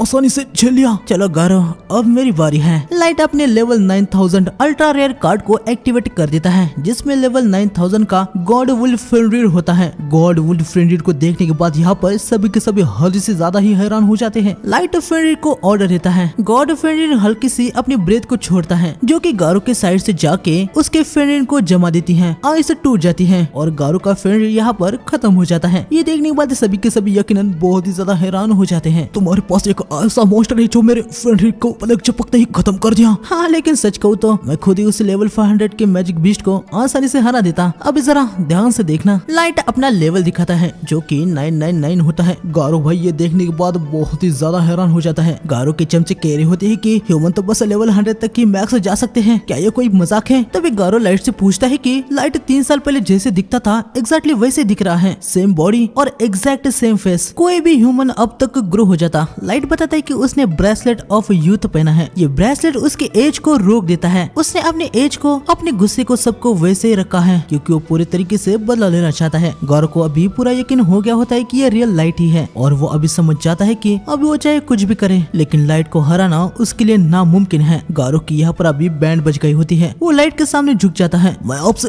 माफी मांगता हूँ, मेरे पास कोई भी चॉइस नहीं थी, मुझे ऑर्डर को मानना ही पड़ा था। मैं कभी भी आपको हर्ट नहीं करना चाहता था। यहाँ तक आज की स्कीम भी मेरी नहीं है, ये सब इन लोगों का ही प्लान था, इसमें मेरा कोई भी हाथ नहीं है। ये सुनते ही गौरव की चमचे उसे कह रहे होते कि गौरव ऐसे झूठ कैसे बोल सकता है। यहाँ पर आने और जो कुछ भी प्लान था वो सब कुछ गौरव ने ही तो बनाया था। गौरव उनको चुप करता है। मास्टर लाइट प्लीज मुझे माफ कर दीजिए, मुझे तुमसे कुछ पूछना है। हाँ बिल्कुल पूछिए। ये जो मास्टर चीज है इसके बारे में तुम्हें जो कुछ भी पता है वो मुझे सब कुछ बताओ। मास्टर, हाँ, जिन्होंने हमें ऑर्डर दिया था उन्होंने हमें बस इतना कहा था कि हम वो मास्टर को ढूंढे। गवर्नमेंट मास्टर को ढूंढने में इतना क्यों बेचैन है, मुझे इसके बारे में नहीं पता। तो तुम लोगों ने मुझे मारने की कोशिश क्यों की जब तुम्हें पता चल गया था कि मैं मास्टर नहीं हूँ? ये भी मैं नहीं जानता, मैं सच बता रहा हूँ, मैं नहीं जानता। लाइट इन चमसे से पूछता है कि क्या उनको कुछ पता है और वो सभी कह रहे होते हैं कि हाँ वो जानते हैं। लेकिन तभी मई इन सब को खत्म कर देती है। मई के पास अप्राइजर वाली स्किल होती है। अगर कोई भी झूठ बोलता है तो उसे तुरंत ही पता चल जाता है और मई ने देख लिया होता है कि ये लोग झूठ बोल रहे हैं, इसलिए उसने उन सबको खत्म कर दिया। गौरव भाई यहाँ पर और भी ज्यादा पैनिक हो जाता है। लाइट उसे कहता है कि गौरव मेरे पास तुम्हारे लिए और सवाल है। हाँ हाँ प्लीज बताइए ना। हाँ, हमारी पावर जो तुमने अभी देखी है, क्या लगता है इससे अगर हम सरफेस वर्ल्ड पे वॉर छिड़ देते हैं तो कौन जीतेगा? ओह, ये झूठ बोलने का कष्ट मत करना। मैं अभी आइज ऑफ ट्रूथ का यूज कर रही है, वो सब कुछ देख सकती है कि तुम झूठ बोल रहे हो या सच। गौरव भाई यहाँ पर मुंह देता है। सच कहो तो आपके पास ग्रेट पावर है, मुझे यकीन है कि बैटल आपके साइड में रहेगा, लेकिन चाहे आपका लेवल कितना भी हाई क्यों ना हो, आप बस एक पर्सन है। इस दुनिया के काफी सारे नेशन ने काफी साल तक वेपन्स, आर्मर और स्पेशल आइटम्स को जमा किया है। जब वो सभी आपके खिलाफ होंगे तो मुझे लगता है कि आपको थोड़ी सी मुश्किल हो सकती है। जैसे कि मैंने सोचा था। मेरे पास तुम्हारे लिए और भी कुछ सवाल है, लेकिन चलो पहले हम यहाँ से टेलीपोर्ट करते हैं। लाइट गौरव को यहाँ पर अपने किंगडम में टेलीपोर्ट करता है। गौरव भाई लाइट के आर्मी को देख के दंग रह जाता है। लाइट जाके अपने थ्रोन पे बैठ जाता है और आगे सभी को अपने स्टैट को दिखाने को कहता है। लाइट के पास बहुत ही ज्यादा हाई लेवल के मैजिक बीस्ट और अलग अलग लेवल के अल्ट्रा रेयर कार्ड्स वाले ह्यूमंस जो कि यकीनन बहुत ही ज्यादा पावरफुल है। साथ ही 1000 और 1500 की पूरी एक नाइट की आर्मी और ये 4999 लेवल के ह्यूमन भी होते हैं। लाइट गौरव को बताता है कि पिछले 3 सालों में उसने इतने फोर्स को बनाया है। गौरव भाई यकीनन ये सब देखने के बाद हद से ज्यादा हैरान हो जाता है। उसकी आंखें खुली की खुली रह जाती है। मैं तुमसे एक बार और पूछ रहा हूँ गौरव, अगर मैं सरफेस वर्ल्ड के खिलाफ वॉर छिड़ देता हूँ तो क्या मेरे जीतने के चांसेस हैं? गौरव कुछ बोलने के हालत में ही नहीं होता। तुम्हारे फेस को देखने के बाद मैं जो जानना चाहता था वो मैं जान चुका हूँ। मुबारक हो गौरव, तुम्हें एक रिवॉर्ड मिलता है। तुम्हें अभी रोज दर्द मिलेगा, एक ऐसा दर्द जो कि मौत से भी वर्स है। गौरव यहाँ पर अपने मन में कहता है कि हमने एक ऐसे मॉन्स्टर को जन्म दे दिया है जो कि एक ही झटके में पूरी दुनिया को खत्म कर सकता है। ये लॉर्ड ऑफ डिस्ट्रक्शन है। गौरव लाइट से पूछता है कि क्या वो कोई गॉड बनना चाहता है। लाइट बताता है कि जो रास्ता उसने चुना है उससे आगे पता चलेगा कि वो कोई गॉड बनेगा या फिर कोई मोनार्क। अगले दिन हम देखते हैं कि लाइट इन चारों के साथ अपने मॉम, डैड, भाई बहन से मिलने के लिए अपने गांव में आया होता है। लेकिन यहाँ पर आने के बाद लाइट देखता है कि उसका गांव तो तबाह हो चुका है। 6 महीने तक लाइट ने थोड़ा रिसर्च किया लेकिन उसे बस इतना पता चला है कि कुछ फोर्सेस ने उसके होम टाउन को तबाह कर दिया। लाइट को अपने पेरेंट्स और सिबलिंग्स की बॉडी तक नहीं मिलती। इस बात का उसे बहुत ही ज्यादा दुख होता है। 6 महीने बाद हम देखते कि लाइट यहाँ पर नेमू और गोल्ड के साथ आया था। लाइट को भले ही अपने पेरेंट्स और सिबलिंग्स की बॉडी में नहीं मिली होती है पर उसने ऐसे ही क्रेव्स बना दी होती है। यहाँ पर हमें देखने को मिलता है कि भाई गोल्ड और नेमू की आपस में बिल्कुल भी नहीं बनती। लाइट को अभी इतना पता होता है कि सरफेस वर्ल्ड को वो अभी आराम से हरा सकता है, लेकिन फिर भी अभी वो यहाँ पे सरफेस वर्ल्ड के सारे नेशन को एग्जाम करने वाला होता है। मतलब लाइट अपने एनिमीज को अच्छे से जानना चाहता है कि वो क्या करने के कैपेबल है। लाइट को यह भी लग रहा होता है कि उसके होम टाउन की तबाही ये उसके मास्टर होने के रिलेटेड हो सकती है। लाइट अभी यही जानना चाह रहा होता है कि आखिर ये मास्टर क्या है जिससे इतना खून बहा है। लाइट को वह अपने पेरेंट्स की डेथ पर बहुत ही ज्यादा गुस्सा आ गया होता है। वो कहता है कि जिस किसी ने भी उसके परिवार के साथ ये किया है वो उससे बिल्कुल भी नहीं छोड़ेगा। लाइट यहाँ पर फुल मास्क को पहन लेता है, इससे उसकी आइडेंटिटी छुपी रहेगी। आगे हम देखते हैं कि ये दोनों उड़ के डैगस नाम के एक सिटी में जा रहे होते हैं। तभी नेमो लाइट से पूछते हैं कि मास्टर लाइट, डैगस में हम क्या करने वाले हैं? तभी गोल्ड नेमो से कहता है कि क्या वो भूल चुकी है कि मास्टर के यहाँ पर सरफेस वर्ल्ड में क्या कहना है। यहाँ नेमो या सरफेस में मैं लाइट नहीं बल्कि डार्क हूँ। अरे हाँ मास्टर डार्क, मुझे माफ कर दीजिए, मैं भूल ही गई थी। गोल्ड कहता है कि यकीनन यहाँ पर मास्टर का रियल नाम यूज नहीं किया जा सकता वरना कॉन्कॉर्ड ऑफ ट्राइब की इन पे नजर आ सकती है। खैर आगे लाइट बताता है कि वो लोग डैगस में जाके एडवेंचरर बनने वाले हैं। फिर वो वहाँ पर अपनी रैंक को बढ़ाएंगे ताकि ताकि लगे कि वो एक प्रॉपर एडवेंचरर है और उन पे कोई भी शक ना हो। आगे हम देखते कि ये तीनों टाइगर सिटी के बहुत ही ज्यादा पास आ गए होते हैं, इसलिए अब वो यहाँ से चल के जाने वाले होते हैं। आगे बढ़ते हुए इन तीनों को कुछ डॉफ दिखते हैं जो कि एक ह्यूमन मर्चेंट को परेशान कर रहे थे। ये बंदा यहाँ पर डॉफ से कह रहा होता है कि प्लीज वो उसके बच्चे को हर्ट न करे। तभी डाकू की नजर यहाँ पर इन पे आ जाती है। लाइट ऑर्डर देता है और अगले सीन में हम देखते कि इन्होंने इन सबको बांध दिया होता है। आगे हम देखते कि बंदा लाइट और बाकी सबको यहाँ से टाइगर सिटी में ले जा रहा होता है। लाइट उसे पूछता है कि क्या उनको ऐसे फ्री में सिटी में ले जाना सही होगा, लेकिन बंदा कहता है कि लाइट ने उनकी जान बचाई है, यकीनन वो उसके लिए इतना तो कर ही सकता है। ये लड़का यहाँ पर बहुत ही ज्यादा एक्साइटेड होकर कह रहा होता है कि उसने आज तक किसी भी ह्यूमन को ऐसे डॉग्स को आसानी से हराते हुए नहीं देखा। पक्का वो दोनों बहुत ही ज्यादा सुपर स्ट्रॉन्ग है, लेकिन नामों में बताती है कि उनके मार्शल लाइट तो उनसे भी बहुत ही ज्यादा स्ट्रॉन्ग है। ये सुन के लड़का काफी ज्यादा हैरान हो जाता है। बंदा कहता है आप लोग डागस में जा रहे हैं, मतलब आप लोग डंजन में जाने की तैयारी कर रहे होंगे, आप काफी फेमस एडवेंचरर पार्टी होंगे। नहीं ऐसी बात नहीं है, हम तो बस अभी एडवेंचरर बनने वाले हैं। हाँ इसलिए तो हमें डागस में जा रहे हैं, वहाँ पर गिल्ड में जाके रजिस्टर करके हमें हमारी रैंक बढ़ानी है। ओ ऐसी बात है तो यकीनन आप सही जगह पर ही जा रहे हैं। डागस एक डॉफ की किंगडम की सिटी है जो राइट साइड से ह्यूमन और वेस्ट के एल्फ किंगडम के बॉर्डर के नीचे है। डागस का डंजन बहुत ही ज्यादा अच्छा है, इसलिए बहुत ज्यादा एडवेंचरर्स यहीं पर आते हैं। वहाँ पर ह्यूमंस को भी अलाउड है, इसलिए इस बंदे को होटल बनाने के लिए भी अलाउ कर दिया गया है। आगे लोग डागस सिटी के गेट पे आते हैं। लाइट ने इस बंदे से कहा होता है कि वो इनको यहीं पर छोड़ दे। जाने से पहले बंदा अपना नाम बताता है, इसका नाम कर्नल होता है। कर्नल लाइट से कहता है कि अगर वो लोग सिटी में रहने वाले हैं तो उसके होटल में आ सकते हैं। आगे लोग सिटी में आ जाते हैं। ये दोनों सरफेस पे पहली बार आए थे तो यहाँ के नजारे देखने के बाद थोड़े से हैरान हो रहे होते हैं। आगे सभी गिल्ड में आते हैं, जहाँ पर आते ही दूसरे रेस वाले इनसे दूर भाग रहे होते हैं। लाइट समझ जाता है कि अभी भी ह्यूमंस को यहाँ बेकार ही ट्रीट किया जाता है। खैर यहाँ पर इनका रजिस्ट्रेशन हो जाता है। जहाँ लाइट को यह फ्रैंक मिली होती है तो इससे नेमो रिसेप्शनिस्ट पे भड़क जाती है। हालांकि रिसेप्शनिस्ट उसे समझाने की कोशिश करती है कि जो भी पहले स्टार्टिंग से एडवेंचरिंग शुरू करता है उसे यह फ्रैंक ही मिलती है, लेकिन नेमो भाई ये सब मानने के लिए तैयारी नहीं हो रही थी। तभी लाइट रिसेप्शनिस्ट नेमो के लिए माफी मांगता है और वह कहता है कि यह फ्रैंक से उसे कोई भी प्रॉब्लम नहीं है। बाहर आने के बाद नेमो समझ जाती है कि उसने कितनी बड़ी गलती कर दी थी। वो रो के लाइट से माफी मांग रही होती है और यहाँ गोल्ड को भाई बढ़िया मौका मिल गया होता है। वो नेमो के मजे ले रहा होता है। लाइट उसे कहता है कि वो नेमो को परेशान न करे और लाइट भी यकीनन नेमो को शांत करता है। इसके बाद हमें इन सबको कर्नल के होटल में दिखाया जाता है, जहाँ पर लाइट कर्नल को बताता है कि वो यहाँ पर उसके होटल में रहने के लिए आया है। कर्नल भाई इससे बहुत ही ज्यादा खुश हो जाता है। वो लाइट से कहता है कि अगर आपको कुछ भी चाहिए तो बेझिझक मुझसे मांग सकते हैं। अगर ऐसी बात है तो मेरी कुछ रिक्वेस्ट है। हाँ बिल्कुल बताइए ना। मैं पूरे टॉप फ्लोर को 1 मंथ के लिए रेंट पे लेना चाहता हूँ और तब तक मैं चाहता हूँ कि वहाँ पर कोई भी ना आए, यहाँ तक आपका स्टाफ भी नहीं। लाइट कर्नल को बहुत सारे गोल्ड कॉइन देता है और वो कह रहा होता है कि उसके पास अभी इतने ही है, लेकिन कर्नल कहता है कि आपने हमारी जान बचाई है, मैं आपसे पैसे नहीं ले सकता, प्लीज मेरी से एक और रिक्वेस्ट समझ के ले लीजिए। कर्नल लाइट की बात मान ही लेता है। आगे टॉप फ्लोर पे आने के बाद लाइट यहाँ पर साइलेंट, जैमिंग और डिटेक्शन मैजिक कार्ड्स को लगा देता है। इनको लगाने के बाद अब वो पूरी तरीके से यहाँ पर हिडन रहेगा। लाइट इन दोनों से कहता है कि अब वो आराम कर सकते हैं, लेकिन तभी नेमो में कह रही होती है कि लाइट अंडरग्राउंड चला जाए, वो लोग यहाँ पर संभाल लेंगे। नेमो को पता होता है कि लाइट बहुत ही ज्यादा स्ट्रॉन्ग है, लेकिन सरफेस के बारे में उनको भी कुछ पता नहीं है कि यहाँ पर कितनी स्ट्रॉन्ग एनिमी है, तो उसे बस लाइट की चिंता हो रही थी कि कहीं वो हर्ट ना हो जाए। लेकिन लाइट यहाँ पर नेमो से कहता है क्या तुम मुझे अपने रिवेंज लेने से मना कर रही हो। लाइट को भाई बहुत ही ज्यादा गुस्सा आ जाता है। नेमो बताती है कि उसके कहने का ये बिल्कुल भी मतलब नहीं था। नेमो लाइट से बहुत ही ज्यादा माफी मांगने लगती है। खैर तभी गोल्ड माहौल को संभाल लेता है। वो कहता है कि हमारे मास्टर खुद अपने हाथों से रिवेंज लेना चाहते हैं बिना किसी मिडल मैन के। लाइट भी यहाँ पर जरा शांत हो जाता है और वो नेमो से माफी मांगता है। माफ करना नेमो, मैं जानता हूँ कि तुम बस मेरी चिंता कर रही थी, लेकिन मेरे इमोशंस ने मेरे ऊपर कब्जा ले लिया। नेमो कहती है कि गलती उसकी भी है, उसे माफी मांगने का एक मौका दिया जाए। लाइट हाँ कह देता है, लेकिन हम देखते कि नेमो लाइट के पैर को चूमने लगती है और उससे माफी मांगती है। खैर अगले दिन हम देखते कि ये लोग डंजन में जाने के लिए आते हैं। यहाँ पर काफी बड़ी लाइन होती है। गोल्ड कहता है कि यहाँ पर तो एक भी एल्फ नहीं दिख रहा। लाइट उसे बताता है कि एल्फ और डॉर्फ के बीच में इस बात पे मसला चल रहा है कि इस डंजन का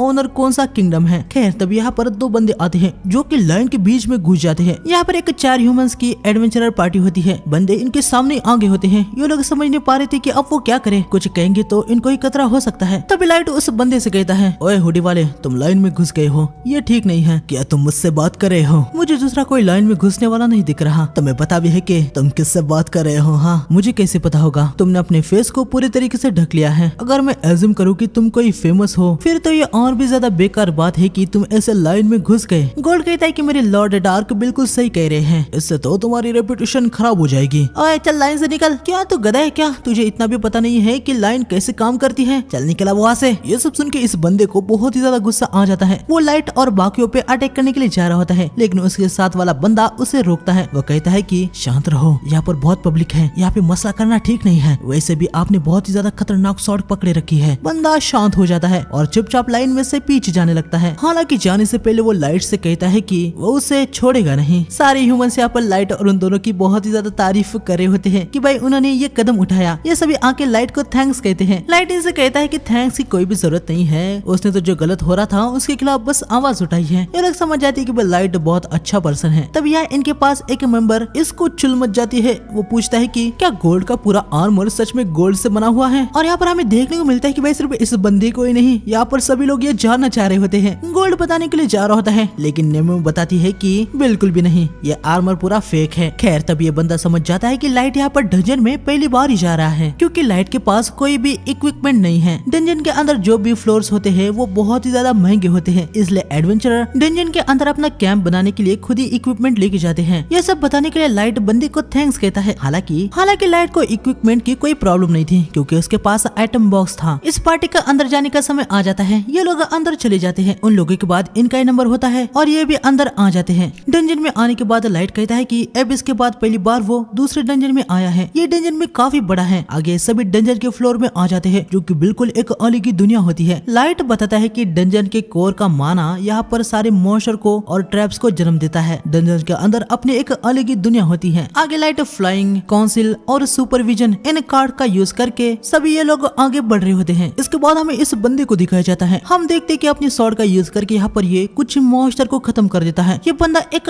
एल्फ होता है और अभी काफी गुस्से में था। हमें पता चलता है कि ये एल्फ किंगडम का यंग व्हाइट इलाइट वॉरियर है। मेरा नाम कीटो है, मैं एक लेजेंडरी हीरो हूँ, मेरे अंदर एक माइस्टर का ब्लड है। सारे एल्फ को मेरा नाम पता है। हमें पता चलता है कि ये दोनों डंजन में कुछ मटेरियल जमा करने के लिए आए होते हैं। यानक कीटो से कहता है कि मिस्टर कीटो शांत हो जाइए, हम यहाँ पर थर्ड फ्लोर पे ट्रोल को खत्म करने के लिए आए हैं। चलो हम सीधा वहीं पर जाते हैं। इन ऑर्क पे टाइम वेस्ट करने से हमें कुछ नहीं मिलने वाला। यानक तुम चुप रहो, उन चीजों ने मेरी बेइज्जती की, एक माइस्टर ब्लड वाले की। हमें देखने को मिलता है कि काइटो का लेवल 1500 होता है, पर उसे ये भी कम लग रहा था। यानक उसे बताता है कि काइटो का लेवल सारे एल्फ के लेवल के लिमिट के बियॉन्ड जा चुका है। लेकिन हमें यहाँ पर पता चलता है कि कीटो और भी ज्यादा लेवल इंक्रीज करना चाहता है और यानक के पास इसके लिए कोई तरीका होता है और इसी के लिए यहाँ पर ये डंजन में आए होते हैं। हालांकि यहाँ पर काइटो को अभी भी यानक पे पूरे तरीके से ऐसे भरोसा नहीं है कि वो उसका लेवल बढ़ा देगा। वो मन में कह रहा होता है कि अगर यानक का तरीका काम नहीं करेगा तो वो उसे जिंदा जला देगा। यहाँ लाइट की तरफ हम देखते कि इन तीनों ने अभी मॉन्स्टर को खत्म करके उनके मैजिक स्टोन को निकाल दिया होता है। इनको बस गिल्ड को ये प्रूफ करना था कि ये लोग थर्ड फ्लोर तक गए हैं ताकि इनका रैंक बढ़ जाए। इनका काम यहाँ पर हो गया होता है तो ये अब यहाँ से निकल रहे होते हैं। तभी जाते समय इनको ये लोग दिखते हैं, जहाँ इनको देखने को मिलता है कि गॉब्लिन मॉन्स्टर ने इनको घेर लिया है। हालांकि ये लोग ये भी नोटिस करते हैं कि मॉन्स्टर के खिलाफ लड़ने के लिए इन्होंने फॉर्मिंग बहुत अच्छी की है। वैसे भी ये गॉब्लिन मॉन्स्टर होते हैं तो इनको कोई चिंता नहीं हो रही होती। हम देखते हैं कि एक एक करके ये लोग गॉब्लिन को खत्म कर देते हैं। तब ये देखते हैं कि लाइट और बाकी के अचानक से ही इनके पीछे आ चुके हैं। अरे यार तुम लोग यहाँ पर कैसे आ गए? लाइट बंदे से कहता है कि उसे फाइट करते समय ध्यान रखना चाहिए क्योंकि बैटल में सरप्राइज अटैक भी हो सकते हैं। हम देखते हैं कि लाइट ने यहाँ पर एक स्नेक को खत्म कर दिया होता है। लड़का लाइट को थैंक्स कहता है। तब यहाँ पर लाइट, गोल्ड और नेमुमू को कुछ सेंस होता है। हम देखते हैं कि सामने से ग्रेट बुश वुल्फ्स का झुंड आ रहा होता है, जिनको देख के ये चारों काफी हैरान हो गए होते हैं। लेकिन लाइट कहता है कि ये प्रॉब्लम की बात नहीं है। हम देखते हैं कि ये वुल्फ्स इनको कुछ भी किए बिना यहाँ से भाग जाते हैं। तभी हम देखते हैं कि उन वुल्फ किसी से बच के भाग रहे होते हैं और ये एक बड़ा सा मेंटिस होता है, जिसे देख के यकीनन इन चारों की पूरी तरीके से बैंड बच जाती है। वो कह रहे होते हैं कि यह कैसे मुमकिन है, ये जायंट मेंटिस तो 10 साल पहले ही खत्म हो चुके थे। ये लोग जानते हैं कि वो इस मेंटिस को नहीं हरा सकते, लेकिन फिर भी वो कोशिश करने का सोच लेते हैं। हालांकि लाइट इनसे कहता है कि वो लोग यहाँ से निकल जाए। लाइट और उसके मेंबर्स इस मेंटिस को हरा देंगे, लेकिन यकीनन ये अच्छे लोग होते हैं और अच्छे लोग हमेशा से ही कहाँ पीछे हटते हैं। मेंटिस इन पे अटैक करने के लिए आ रहा होता है। गोल्ड जाके उससे भिड़ जाता है। हम देखते हैं कि मेंटिस गोल्ड को काफी अच्छी टक्कर दे रहा होता है। गोल्ड पीछे आ जाता है और वो लाइट को बताता है कि मेंटिस का लेवल कम से कम 500 होगा। उसके नॉर्मल अटैक उस पे स्क्रैच भी नहीं लगा रहे। लाइट फायर एरो से अटैक करता है, लेकिन मेंटिस उसे ब्लॉक करके लाइट पे ही रिफ्लेक्ट कर देता है। लाइट पीछे हो गया होता है। अरे यार वो लोग कुछ नहीं कर पा रहे, मिया उनको अपने मैजिक से बैकअप दो। अरे भाई तूने देखा नहीं क्या अभी उसने क्या किया? उसने एक कॉम्बैट क्लास के स्पेल को बिना इंचार्टेशन के काश कर दिया। यार तुम लोग कैसे हैरान नहीं हो सकते? यकीनन भाई ये लोग कहाँ पर हैरान हो गए, इनको मैजिक के बारे में कुछ पता ही नहीं था। इलियो अपनी बहन से कहता है कि क्या सच में ये बहुत बड़ी बात है क्या? तभी गोल्डन से कहता है कि तुम लोगों को चिंता करने की बिल्कुल भी जरूरत नहीं है। अब देखोगे एक नाइट बैटल में कैसे फाइट करता है। मैंटिस यहाँ गोल्ड पे अटैक करता है, लेकिन इस बार गोल्ड अपनी फुल पावर से शील्ड को सामने लाता है, जिससे मैंटिस का हाथ टूट जाता है। इसके बाद गोल्ड जाके स्ट्राइक मारता है और मैंटिस के एक और हाथ को काट देता है। ये देखने के बाद ये चारों बहुत ही ज्यादा हैरान हो जाते हैं। लाइट यहाँ पर कहता है कि अब उसकी बारी है। लाइट फिर से फायर एरो से अटैक करता है। इस बार वो एक साथ काफी सारे एरो से अटैक करता है। मैंटिस फिर से इनको रिफ्लेक्ट करता है, लेकिन लाइट ने इस बार एरोस को कंट्रोल ले लिया होता है। एरोस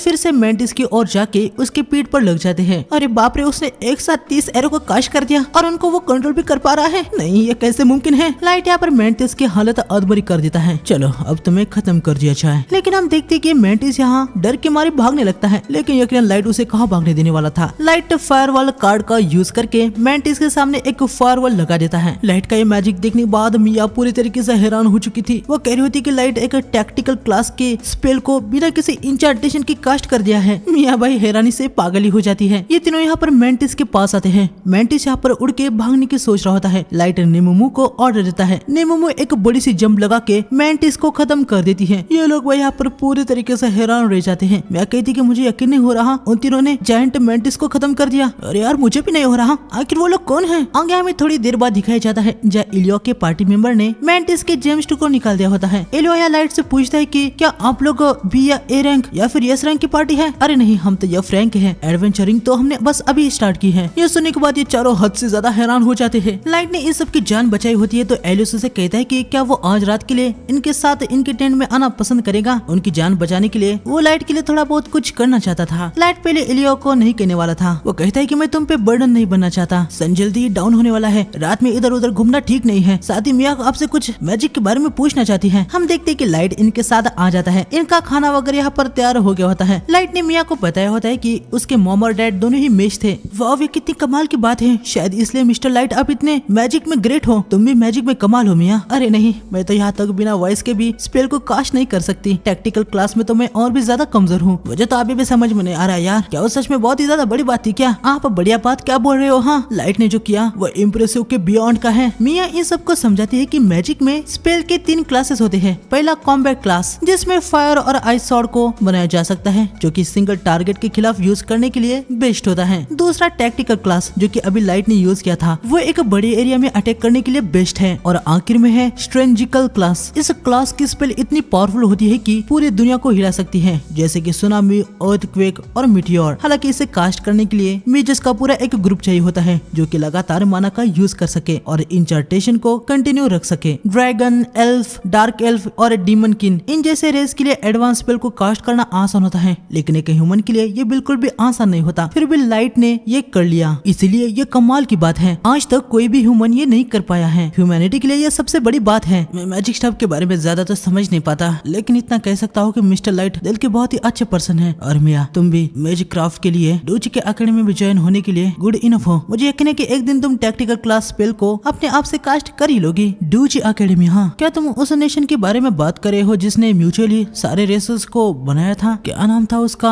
हाँ, द प्रिंसिपल ऑफ 9। हाँ, गोल्ड इलियो से कहता है कि तुम्हारी सिस्टर यकीनन अच्छी मेज होगी, जिसे मेज क्राफ्ट के लिए दुनिया के सबसे अच्छे एकेडमी ने इनवाइट किया है। इलियो बताता है कि एक दुर्घटना की वजह से उन्होंने उनके पेरेंट्स को खो दिया, इसलिए मिया कभी भी वहाँ अकेडमी में जा नहीं पाई। इसलिए इलियो और मिया ने अपने बचपन के फ्रेंड गिरमा और वोर्डी के साथ पार्टी बना ली। अभी इलियो डंजन को एक्सप्लोर करके जितना हो सके पैसा जमा करना चाहता है, ताकि वो मिया को ड्यूसी अकेडमी में मेजिक क्राफ्टिंग के लिए भेज पाए। मिया कहती है कि वो उन लोगों के साथ भी रह के ऐसे बहुत ही खुश है। इन सबको ऐसे एक साथ देखने के बाद लाइट को अपनी छोटी बहन की याद आती है। वो इनसे कहता है कि एक दिन यकीनन वो सभी अपने गोल को जरूर अचीव कर लेंगे। ये सुन के सबको, खासकर मिया को बहुत ही अच्छा लगता है। इलियो लाइट से पूछता है कि आप लोगों ने एडवेंचरर बनना क्यों चाहा? लाइट बताता है कि उसकी मॉम और डैड की हाउस फायर में डेथ हो गई। नेमो बताती है कि इस इंसिडेंट की वजह से लाइट को एक गहरा बर्न लग गया और वो उसे हील करने की जर्नी पे है। एक्चुअली देखा जाए तो कोड लैंग्वेज में इन्होंने ये कहा होता है कि भाई अब ये सभी लाइट का रिवेंज लेने के रास्ते पर चल रहे हैं। तभी पता नहीं गिमरा को क्या हो जाता है। वो कहता है कि नेमुमु और गोल्ड डेट कर रहे हैं, है ना? ये सुनते ये दोनों को बहुत ही ज्यादा गुस्सा आ जाता है। वो कहते हैं कि ये ऐसा बिल्कुल भी नहीं है और ना ही ऐसा कभी होगा। इसके बाद हमें काइतो को दिखाया जाता है, जहाँ यानिक ने अपने सैंपल के लिए आइटम को कलेक्ट कर दिया होता है। हमें पता चलता है कि एनेक सारे रेसेस के मास को लेकर रिसर्च करने वाला है कि उनकी लिमिट कहाँ तक सरपास की जा सकती है। और आगे अब यानक कहता है कि उनको ह्यूमन के मटेरियल चाहिए। ये सुनते ही काइतो बहुत ही ज्यादा खुश हो जाता है। इसके बाद हमें 2 हफ्ते बाद दिखाया जाता है जहाँ गिल्ड में लाइट बहुत ही ज्यादा मैजिस्टोन लेके आया होता है, जिसे देखने के बाद रिसेप्शनिस्ट बहुत ही ज्यादा खुश हो गई होती है। बस इतनी बात नहीं थी, अब इस सारे लोगों में ये बात फैल गई होती है कि लाइट और उसकी पार्टी ने जायंट मेंटिस को हरा दिया है। रास्ते में चलते हुए भी सारे लोग यहाँ पर लाइट की पार्टी के बारे में ही बातचीत कर रहे होते हैं। लोगों ने तो उनके पार्टी को ब्लैक मोल्टी नाम भी दे दिया होता है। एक बंदा लाइट को रोकता है और पूछता है कि आप लोग ब्लैक मोल्टी है राइट। लाइट को कुछ भी पता नहीं होता है कि बंदा क्या बोल रहा है। बंदा बताता है कि सभी लाइट और उसके पार्टी को ब्लैक मोल्टी नाम से ही बुला रहे हैं। नेमो में तो भाई बंदे पे एग्रेसिव हो जाती है और उससे पूछते है कि तुम्हें लॉर्ड डार्क से क्या काम है और हमें कोई ट्रबल नहीं चाहिए। मेरा नाम सुविलान है और यह गिलबर्ट। मैंने सुना है कि आप लोगों ने जायंट मेंटिस को हरा दिया है, साथ ही 5th फ्लोर तक भी आप क्लियर कर चुके हैं। यार ये सब अफवाह होगी, चल यहाँ पे टाइम वेस्ट क्यों करते हैं। 5वें फ्लोर तक जाने के लिए हमें कितने साल लगे थे याद है ना। ये सुन के नेमू अब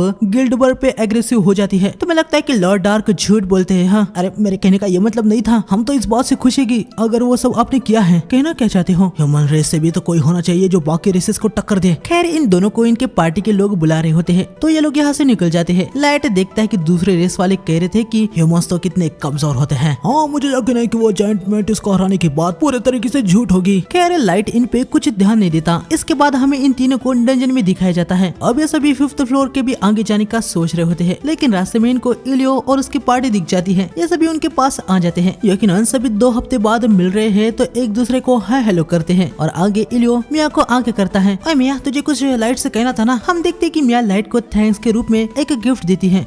ये क्या है। कुछ ऐसा जो मेरे ग्रैंडफादर ने गुजरने से पहले मुझे दिया था। ये बंस के लिए ऑर्नामेंट है। मिया ने भाई लाइट की उस बात को बहुत ही ज्यादा सीरियस से ले लिया होता है। बस थोड़ा सा ही क्यों ना हो लाइट का दर्द कम हो, इसलिए मिया ने अपने पास की सबसे कीमती चीज उसे दे दी होती है। लाइट भाई बहुत ही ज्यादा हैरान हो जाता है। मिया को लग रहा होता है कि कहीं लाइट को ये गिफ्ट पसंद नहीं आया और क्या वो इसे नहीं लेगा, लेकिन लाइट कहता है कि ऐसी बात नहीं है, उसे गिफ्ट बहुत ही पसंद आया है और वो इसे ले भी लेता है। वो इस गिफ्ट के लिए मिया को बहुत ही थैंक्स कहता है। लाइट भी मिया को कुछ देने वाला होता है। मिया चान मुझे भी फेवर रिटर्न करने दो। ये लो ये मेरी तरफ से तुम्हारे लिए गिफ्ट। वाह ये कितना सुंदर है, पर मैं तुमसे कैसे ले सकती हूँ। तुम्हारे गिफ्ट से सच में मुझे बहुत ही अच्छा लगा, तो प्लीज थैंक के रूप में इसे ले लो। मिया अपने भाई की तरफ देखती है, वो उसे हाँ कहता है। मिया गिफ्ट को लेके पहन लेती है और लाइट को इसके लिए थैंक्स कहती है। आगे हमें रात में दिखाया जाता है जहाँ नीमू लाइट से पूछते है कि मिया को वो एस रैंक वाला ब्रेसलेट देना क्या वो ठीक था। नीमू को लग रहा होता है कि मिया ने पता नहीं लाइट को क्या दिया, लेकिन उसके बदले उसको एक एस रैंक का आइटम मिल गया। नीमू यहाँ पर भावना को उतना समझ नहीं पाती। लाइट उसे कहता है कि वो ब्रेसलेट को मिया को देने से उसे बिल्कुल भी बुरा नहीं लगा। गोल्ड यहाँ पर समझदार होता है। वो लाइट से कहता है कि आपने जो आइटम उसको दिया है वो अगर कोई स्ट्रॉन्ग विश करती है तो उसकी विश को मिरेकली पूरी कर देता है। मैं समझ गया कि लॉर्ड आपने वो आइटम उस लड़की को क्यों दिया। आगे हमें इनको पता नहीं 5th फ्लोर के कितने आगे तक दिखाया जाता है। यहाँ पर हर तरफ बर्फी होती है। इनको यहाँ पर कोई भी ह्यूमन या दूसरे रेस के कोई भी नहीं दिखते। लाइट इन दोनों को यहाँ पर 80s को हंट करने को कह के टेलीपोर्ट का यूज करता है और किंगडम में आ जाता है। जय ये चारों भाई ऑलरेडी इसका वेट ही कर रही होती है। आगे में लाइट को चाय देती है और पूछती है कि सरफेस पे चीजें कैसी चल रही है। लाइट बताता है कि सब कुछ मस्त चल रहा है, साथ ही सरफेस पे उसकी कुछ अच्छे लोगों के साथ मुलाकात भी हो गई है। खैर लाइट यहाँ पर अपने नेक्स्ट रिवेंज टारगेट पे खोज चल रही है, वो जानने के लिए आया होता है, जो कि है एल्फ शशा। आगे हमें 3rd फ्लोर पे स्विल गिलबर्ट और उसकी पार्टी को दिखाया जाता है। तो गिलबर्ट तुम्हारा क्या कहना है। हाँ किस पे। यकीनन ब्लैक मोल्टी पे। अच्छा वो लोग, जैसे कि मैंने सुना है जो मास्क पहने हुआ था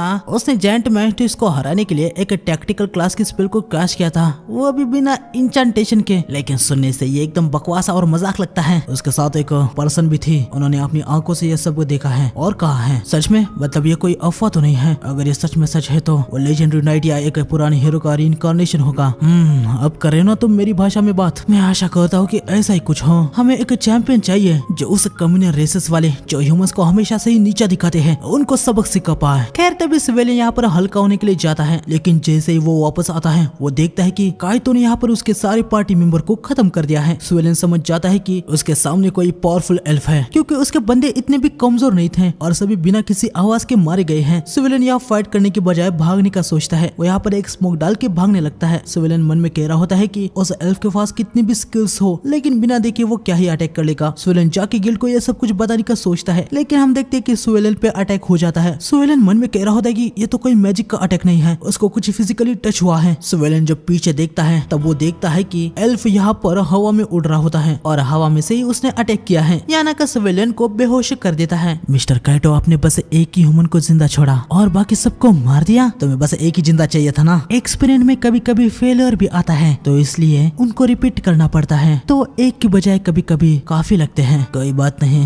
मैं नेक्स्ट टाइम याद रखूंगा। इसके बाद हमें लाइट और इनको दिखाया जाता है जहाँ पर इन्होंने और भी ज्यादा मैजिक स्टोन को लाए होते हैं। नेमो रिसेप्शनिस्ट से कह रही होती है कि लॉर्ड डार्क को अभी इस रैंक में प्रमोट कर दे। रिसेप्शनिस्ट कहती है कि वो नेमो की फ्रस्ट्रेशन को समझ पा रही है, लेकिन ऑलरेडी उसने डार्क को पिछली बार F से D में प्रमोट कर दिया है। भले ही इन्होंने इतने सारे मैजिक स्टोन को लाए हैं, पर इससे डार्क को सीधा यस रैंक में प्रमोट करना ये काफी नहीं है। हालांकि ये लोग एक बड़े मिशन को अभी कर सकते हैं। लाइट पूछते है कि कैसा बड़ा मिशन। इसके बाद हमें सीधा इनको होटल में दिखाया जाता है। रिसेप्शनिस्ट ने लाइट को बताया होता है कि कोई एक एडवेंचरर किलर है, उसको पकड़ना है। वो कौन है इसके बारे में कुछ भी पता नहीं है। गोल्ड यहाँ पर कह रहा होता है कि मास्टर आप अपने कार्ड से ये जो भी एडवेंचरर किलर है उसे ट्रैक कर सकते हैं ना। लेकिन लाइट बताता है कि गाचा से रैंडमली कार्ड आते हैं और यहाँ पे इस जगह पे कोई रेयर कार्ड मिलना ये भी बहुत ही मुश्किल है। लाइट यहाँ पर देखता है कि ये एडवेंचरर किलर सिर्फ ह्यूमंस को ही टारगेट कर रहा है। तभी इन तीनों को यहाँ पर कोई आ रहा ये सेंस होता है। हम देखते हैं कि यहाँ पर एक पोर्टल ओपन हो जाता है जिसके अंदर से यहाँ पर कोई और नहीं बल्कि मिया आती है, जो कि बहुत ही ज्यादा घायल होती है। उसके हाथ में लाइट ने दिया हुआ ब्रेसलेट टूट जाता है। लाइट मिया को बेड पे सुला देता है। मिया बेहोशी में कह रही होती है कि मुझे जल्दी से मिस्टर डार्क को बताना होगा कि क्या क्या हुआ है। लाइट पहले मिया को हीलिंग कार्ड से हील कर देता है। मिया अभी बेहोशी होती है, इसलिए लाइट अपने एक कार्ड का यूज करके मिया की मेमोरीज को देखने का सोच लेता है। Light yes rank card hypnosis का यूज करता है और मिया की मेमोरीज को देखने लगता है। हम देखते हैं कि शाम के वक्त 3 एडवेंचरर्स ने एलियो को बताया होता है कि डंजन में कोई एडवेंचरर किलर है जो कि ह्यूमंस को खत्म किया जा रहा है। एलियो पूछता है कि कोई वो मॉन्स्टर तो नहीं, लेकिन बंदा बताता है कि नहीं, वो कोई भी मॉन्स्टर नहीं है। वो जो कोई भी है वो एक साथ मल्टीपल स्पेल का यूज कर रहा है, वो भी अलग अलग एट्रीब्यूट के साथ। एक मॉन्स्टर ऐसा कभी भी नहीं कर पाता। बंदा जल्दी से इनको डंजन से निकलने को कहता है। ये लोग यहाँ से चले जाते हैं। मिया एलियो से पूछते हैं कि वो लोग क्या करने वाले हैं। एलियो कहता है कि अभी सभी यहाँ से निकल रहे हैं। आगे रात हो जाती है। ये लोग लगातार बहुत ही चल रहे थे। ये सभी बहुत ज्यादा थक गए थे, इसलिए थोड़ा सा रुक जाते हैं। एलियो मन में कह रहा होता है कि वो लगातार चल रहे हैं, लेकिन अभी तक बाहर जाने के रास्ते के आधे भी वो नहीं पहुंचे हैं। तभी हम देखते कि काइटो और यानिक यहाँ पर आ गए होते हैं। क्या कोई प्रॉब्लम है क्या? ऐसे रात को बाहर घूमना खतरनाक हो सकता है। अरे ये तो वही लोग हैं भाई, अगर इनको न्यूज के बारे में पता नहीं हो तो क्या बात है, कुछ हुआ है क्या? बात ऐसी है कि हमने सुना है यहाँ पर कोई एडवेंचरर किलर है जो कि ह्यूमंस को खत्म कर रहा है। यहाँ भी खतरा है, तो हमारे साथ आप लोग भी डंजन के बाहर चलिए।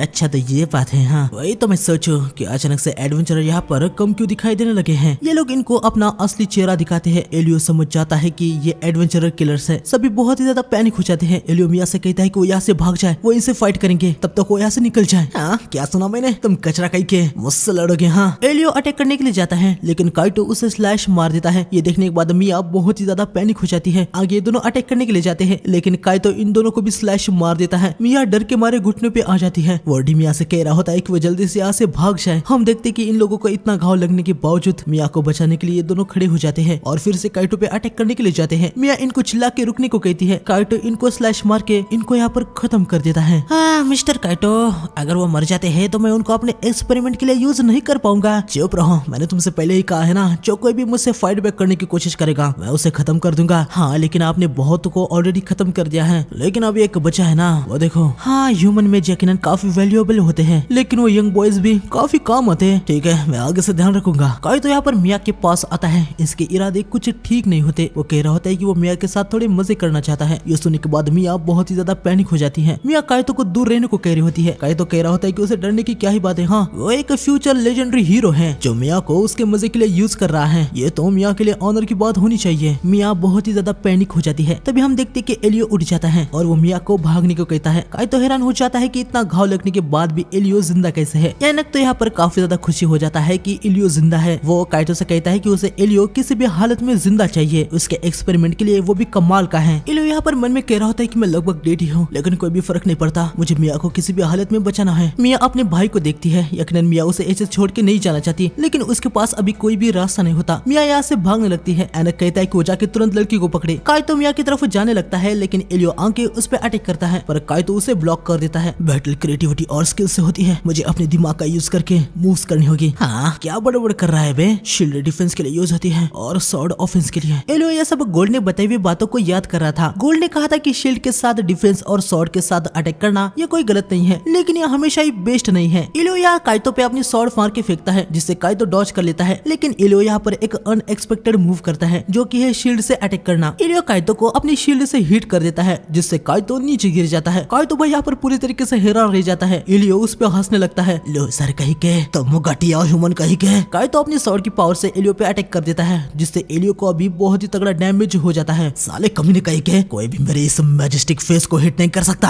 मैं तुम्हें मौत से भी दर्दनाक दर्द दूंगा। मिस्टर काइतो रुक जाइए, आपको अभी जाके जल्दी से उस लड़की को पकड़ना होगा। अगर गिल्ड और बाहर के लोगों को पता चला कि हम यहाँ पर क्या कर रहे हैं तो हम बड़ी मुश्किल में हो जाएंगे। इतने समय से हम जो कर रहे हैं वो सब कुछ पानी में मिल जाएगा। हमें मिया को दिखाया जाता है जो कि अपनी पूरी जान लगा के भाग रही होती है, लेकिन काइतो उसके पास आ ही जाता है। काइतो को ऐसे उड़ते हुए देख के मिया बहुत ही ज्यादा हैरान हो जाती है। काइतो कहता है कि वह एक साथ मल्टीपल ब्लेड्स को क्रिएट कर सकता है और उनको कंट्रोल भी कर सकता है, क्योंकि उसके पास एल्फ किंगडम की phantasma class weapon the legendary sword grandiose है। ये जानने के बाद मिया बहुत ही ज्यादा पैनिक हो जाती है। काइतो उसके पास आ रहा होता है। वो कहता है कि तुम्हारे जैसे ह्यूमन को पकड़ना मेरे लिए चुटकी भरा काम है, लेकिन मिया अपना जरा सा होश संभालती है। वो अपने मन में कहती है कि उसके भाई और फ्रेंड ने जो उसको बचाने के लिए टाइम निकाला है वो उसे ऐसे ही वेस्ट नहीं जाने देगी। मिया आइस शॉट से काइतो पे अटैक करती है, लेकिन काइतो अटैक को ब्लॉक कर देता है। उतने में मिया फिर से यहाँ से भाग जाती है। मिया मन में कह रही होती है कि मुझे मिस्टर डार्क के पास जाना होगा, उनको सब कुछ बताना होगा। तभी काइतो मिया पे हिट कर देता है, जिससे मिया नीचे गिर जाती है। भागने की कोशिश करना बेकार है, मैं तुमसे कह रहा हूँ ना, मैं एक लेजेंडरी हीरो हूँ। तुम कोई लेजेंडरी हीरो नहीं हो। हीरो जितने स्ट्रॉन्ग होते हैं वो लोगों के प्रति उतने ही काइंड होते हैं, जैसे कि मिस्टर डार्क। तुम बस अपने से कमजोरों पे वार करते हो। ये सुनने के बाद काइतो थोड़ा सा पैनिक सा हो जाता है। हमें देखने को मिलता है कि एल्फ किंगडम में काइतो की कोई भी औकात नहीं थी, सब उसे नीचे नजरों से देखते थे। उसके लेवल की लिमिट इस पे भी लोग उसे बहुत ही ज्यादा चिढ़ाते थे। काइतो को व्हाइट नाइट से भी हटा दिया गया होता है। मिया कहती है कि तुम कुछ नहीं, बस एक लूजर हो। काइतो को बहुत ही ज्यादा गुस्सा आ जाता है। वो मिया पे अटैक कर देता है। मिया मन में कह रही होती है कि मैं नहीं मर सकती, मुझे कुछ भी करके सर्वाइव करना होगा। उन्होंने मेरे लिए अपनी कुर्बानी दी है, मुझे मिस्टर डार्क के पास जाना ही होगा और उनको सब कुछ बताना होगा। तभी ब्रेसलेट की पावर एक्टिवेट हो गई होती है और मिया यहाँ पर आ गई थी। क्या क्या हुआ है सब देखने के बाद लाइट को काइतो पे बहुत ही ज्यादा गुस्सा आ जाता है। इन दोनों ने भी ये सब कुछ देख लिया होता है। लाइट इनसे कहता है कि चलो। यह डंजन में एनक इलियो को हील करता है, क्योंकि उसे वो जिंदा चाहिए था। इलियो यहाँ बच गया होता है। तभी काइतो यहाँ पर आता है। मिस्टर काइतो, आपने लड़की को पकड़ लिया या फिर कहीं आपने उसे खत्म तो नहीं कर दिया? हाँ, लानत है, वो तो यहाँ पर भी नहीं है। मुझे लगा था कि वो अपने फ्रेंड्स को बचाने के लिए यहाँ पर आ गई होगी। हाँ, क्या हुआ? आपने लड़के को खो दिया? आप एक फॉर्मर व्हाइट नाइट है और एक बच्ची ने आपको चकमा दे दिया। अरे वो अचानक से ही गायब हो गई, मैं क्या करूँ? क्या? लेकिन ये कैसे हो सकता है? मुझे क्या पता था कि उस लड़की के पास एक टेलीपोर्टेशन आइटम है। क्या बकवास कर रहे हैं? ये हो ही नहीं सकता कि एक ह्यूमन के पास टेलीपोर्टेशन जैसा वैल्यूएबल आइटम हो। अरे था, वो मेरे सामने, मेरे आंखों के सामने टेलीपोर्ट हो गई। अगर ऐसी बात है तो हम बहुत ही ज्यादा मुश्किल में पड़ चुके हैं। अगर वो लड़की गिल्ड के पास चली गई और हमारे बारे में सब कुछ बता दिया तो ये बात एल्फ किंगडम तक भी पहुंच जाएगी और उनको जल्दी पता चल जाएगा कि ग्रैंडियस स्वॉर्ड को आपने चुरा लिया है। हाँ, तुम तो सच कह रहे हो। व्हाइट नाइट अपने इन्फीरियर कैप्टन के साथ हमें ढूंढते हुए आएंगे। मिस्टर काइतो, मैंने सुना है कि वो लेवल 3000 के बियॉन्ड का है और जिन नाइट को वो कमांड करता है वो सभी 2000 लेवल के आसपास है। साथ ही उनके पास ग्रैंडियस स्वॉर्ड के लेवल के वेपन्स भी हैं। काइतो भाई यहाँ पर हद से ज्यादा पैनिक हो जाता है। यानक उसे शांत रहने को कहता है। वो बताता है कि अगर वो अपनी रिसर्च को कंप्लीट करते हैं तो उनकी सारी प्रॉब्लम सॉल्व हो जाएगी। ये सुनने के बाद काइतो की जान में थोड़ी सी जान आती है। ये लोग अपना रिसर्च करने के लिए जाने वाले थे, लेकिन लाइट यहाँ पर आ जाता है और वो इन लोगों से कहता है कि वो कहीं पे भी नहीं जाने वाले। काइतो लाइट को पहचान लेता है, मतलब लाइट ने लाइन में काइतो को हटने को कहा था ना। यानक यहाँ पर हैरान हो जाता है कि आखिर लाइट यहाँ पर कैसे और कब आ गया। काइतो भी मन में कह रहा होता है कि मेरे जैसे 1500 के लेवल के आसपास कोई भी बिना स्टील होके नहीं आ सकता। काइतो समझ नहीं पा रहा होता है कि आखिर लाइट यहाँ पर आया, इसके बारे में उसे पता कैसे नहीं चला। लाइट देखता है कि गिमरा और वर्डी मर चुके हैं। गोल्ड ने इलियो को उठा लिया होता है। वो लाइट को बताता है कि इलियो अभी जिंदा है, हालांकि वो बहुत ही ज्यादा जख्मी है। यहाँ पर यानक परेशान हो जाता है कि गोल्ड ने उसके साइड में से इलियो को कब ले लिया। लाइट इलियो को हील कर देता है। वो पूरी तरीके से हील हो जाता है। काइतो ने इलियो और बाकियों के साथ जो किया है, इससे ऑलरेडी लाइट को बहुत ही ज्यादा गुस्सा आ गया था। वो सीधा उससे लड़ने के लिए आगे आता है। यानक को यहाँ पर लग रहा होता है कि लाइट को उनके बारे में कुछ पता नहीं है, कि वो ही एडवेंचर किलर है। लेकिन लाइट बताता है कि मिया उसके पास आई थी, उसने इनके बारे में उनको सब कुछ बता दिया है। ये सुन के इन दोनों को बहुत ही ज्यादा डर लगने लगता है कि कहीं लाइट ने गिल्ड को सब कुछ बता दिया है। लेकिन लाइट इनको बताता है कि तुम्हें चिंता करने की कोई भी जरूरत नहीं है, मैंने गिल्ड को कुछ नहीं बताया। यह सुन के काइतो बहुत ही ज्यादा खुश हो रहा होता है। वो कहता है कि मैं तो लकी हूँ, मैंने गिल्ड को तुम्हारे बारे में कुछ नहीं बताया, क्योंकि मैं खुद तुमको यहाँ पर खत्म करने वाला हूँ। लेकिन काइतो लाइट की बात को यहाँ पर बहुत ही लाइटली लेता है। उसे लग रहा होता है कि लाइट तो एक ह्यूमन है ना, तो वो उसका क्या ही उखाड़ लेगा। काइतो जाके लाइट पे अटैक करता है, लेकिन लाइट अपने स्टाफ से उसे बहुत ही आसानी से रोक देता है। ये देख के एनक यहाँ पर बहुत हैरान हो जाता है। आगे काइतो लाइट पे लगातार बहुत ही ज्यादा वर्क कर रहा होता है, लेकिन कुछ भी नहीं हो रहा होता। आखिर में लाइट ही बोर होके उसे एक हल्की सी स्ट्राइक मारता है, जिससे काइतो की बैंड बज जाती है। मुझे लगा था कि तुम काफी टफ हो, पर तुम तो बहुत ही कमजोर निकले। अगर मैं और जरा सा फोर्स लगाता तो मैं गलती से तुम्हें मार ही देता। ओए लूजर, चलो हट, तुम घटिया ह्यूमन कहीं के, बस बहुत हुआ, अब मैं तेरी बैंड बजा दूंगा। यानक यहाँ पर पूरी तरीके से हैरान हो गया होता है कि एक ह्यूमन, वो भी एक बच्चा, काइतो को इतनी आसानी से मात कैसे दे रहा है। है। यहाँ पर काइतो अपनी स्वॉर्ड की पावर का यूज करके लाइट पे अटैक करता है। हम देखते हैं कि ये अलग अलग एट्रीब्यूट के स्पेल्स होते हैं, लेकिन लाइट के लिए ये कुछ नहीं होते। वो इन सभी को आसानी से डॉज कर रहा होता है। तभी काइतो लाइट पे सरप्राइज अटैक करने के लिए आता है, लेकिन लाइट उसे भी ब्लॉक कर देता है। ये देख के यानक मन में कह रहा होता है कि मिस्टर काइतो ने अपनी स्वॉर्ड का यूज करके टेल तो होके उसके पीछे गए, लेकिन फिर भी उस लड़के ने उनके अटैक को झेल लिया। एक ह्यूमन फैंस्टमा क्लास के वेपन को बराबर की टक्कर कैसे दे सकता है। काइतो यहाँ पर पागल हो जाता है। वो लाइट से कह रहा होता है कि तुम चीटिंग कर रहे हो, तुम एक मेज के कपड़े पहने हो पर तुम वॉरियर की तरह लड़ रहे हो। मैं एक मेज हूँ, झूठ मत बोलो, यह नामुमकिन है। कोई भी मेज मेरे से इक्वली फाइट नहीं कर सकता। लाइट आइस स्वॉर्ड को समझ करता है और दिखाता है कि वो एक मेज है। हाँ, आइस स्वॉर्ड, वो भी बिना इंचेंटेशन के, ये नामुमकिन है। काइतो फिर से सेम अटैक करता है, लेकिन इस बार आइस स्वॉर्ड उसके अटैक को डिस्ट्रॉय कर रही होती है। ये देखने के बाद ये दोनों ही दंग रह जाते हैं। काइतो फिर से अटैक करता है, लेकिन आइस स्वॉर्ड एक बैरल की तरह लाइट को कवर कर लेता है। हो गया तेरा। कैसे? आखिर ये कैसे हो सकता है? क्या ये कोई मजाक है? मेरे जैसा एक फ्यूचर लेजेंडरी हीरो एक ह्यूमन से बिल्कुल भी नहीं हार सकता। ओल्ड माइस्ट्रो को हेवन ने ये ग्रैंडियोस स्वॉर्ड दी थी। ये एक होली स्वॉर्ड है जो किसी को भी सरपास कर देती है। मुझे अनबीटेबल होना चाहिए। क्या क्या कहा तुमने? माइस्ट्रो? क्या मैंने अभी माइस्ट्रो सुना? तुम्हें इसके बारे में कैसे पता है? हाँ, ये कैसा सवाल है? यकीनन मुझे पता है, क्योंकि मैं माइस्ट्रो ब्लड के साथ पैदा हुआ हूँ। वो मुझे सब माइस्ट्रो कह के बुलाते हैं। तो आज के पार्ट में बस इतना ही था। वीडियो को हाइप कर देना, लाइक कर देना, और नए हो तो चैनल को सब्सक्राइब करके बेल आइकन को ऑल पे सेलेक्ट कर देना। अगर इस वीडियो पे आपने 300 कमेंट जल्दी से कर दे तो इसका पार्ट मैं बहुत ही जल्दी लेके आऊंगा। तो मिलते हैं नेक्स्ट एपिसोड में, तब तक के लिए सायोनारा गाइस।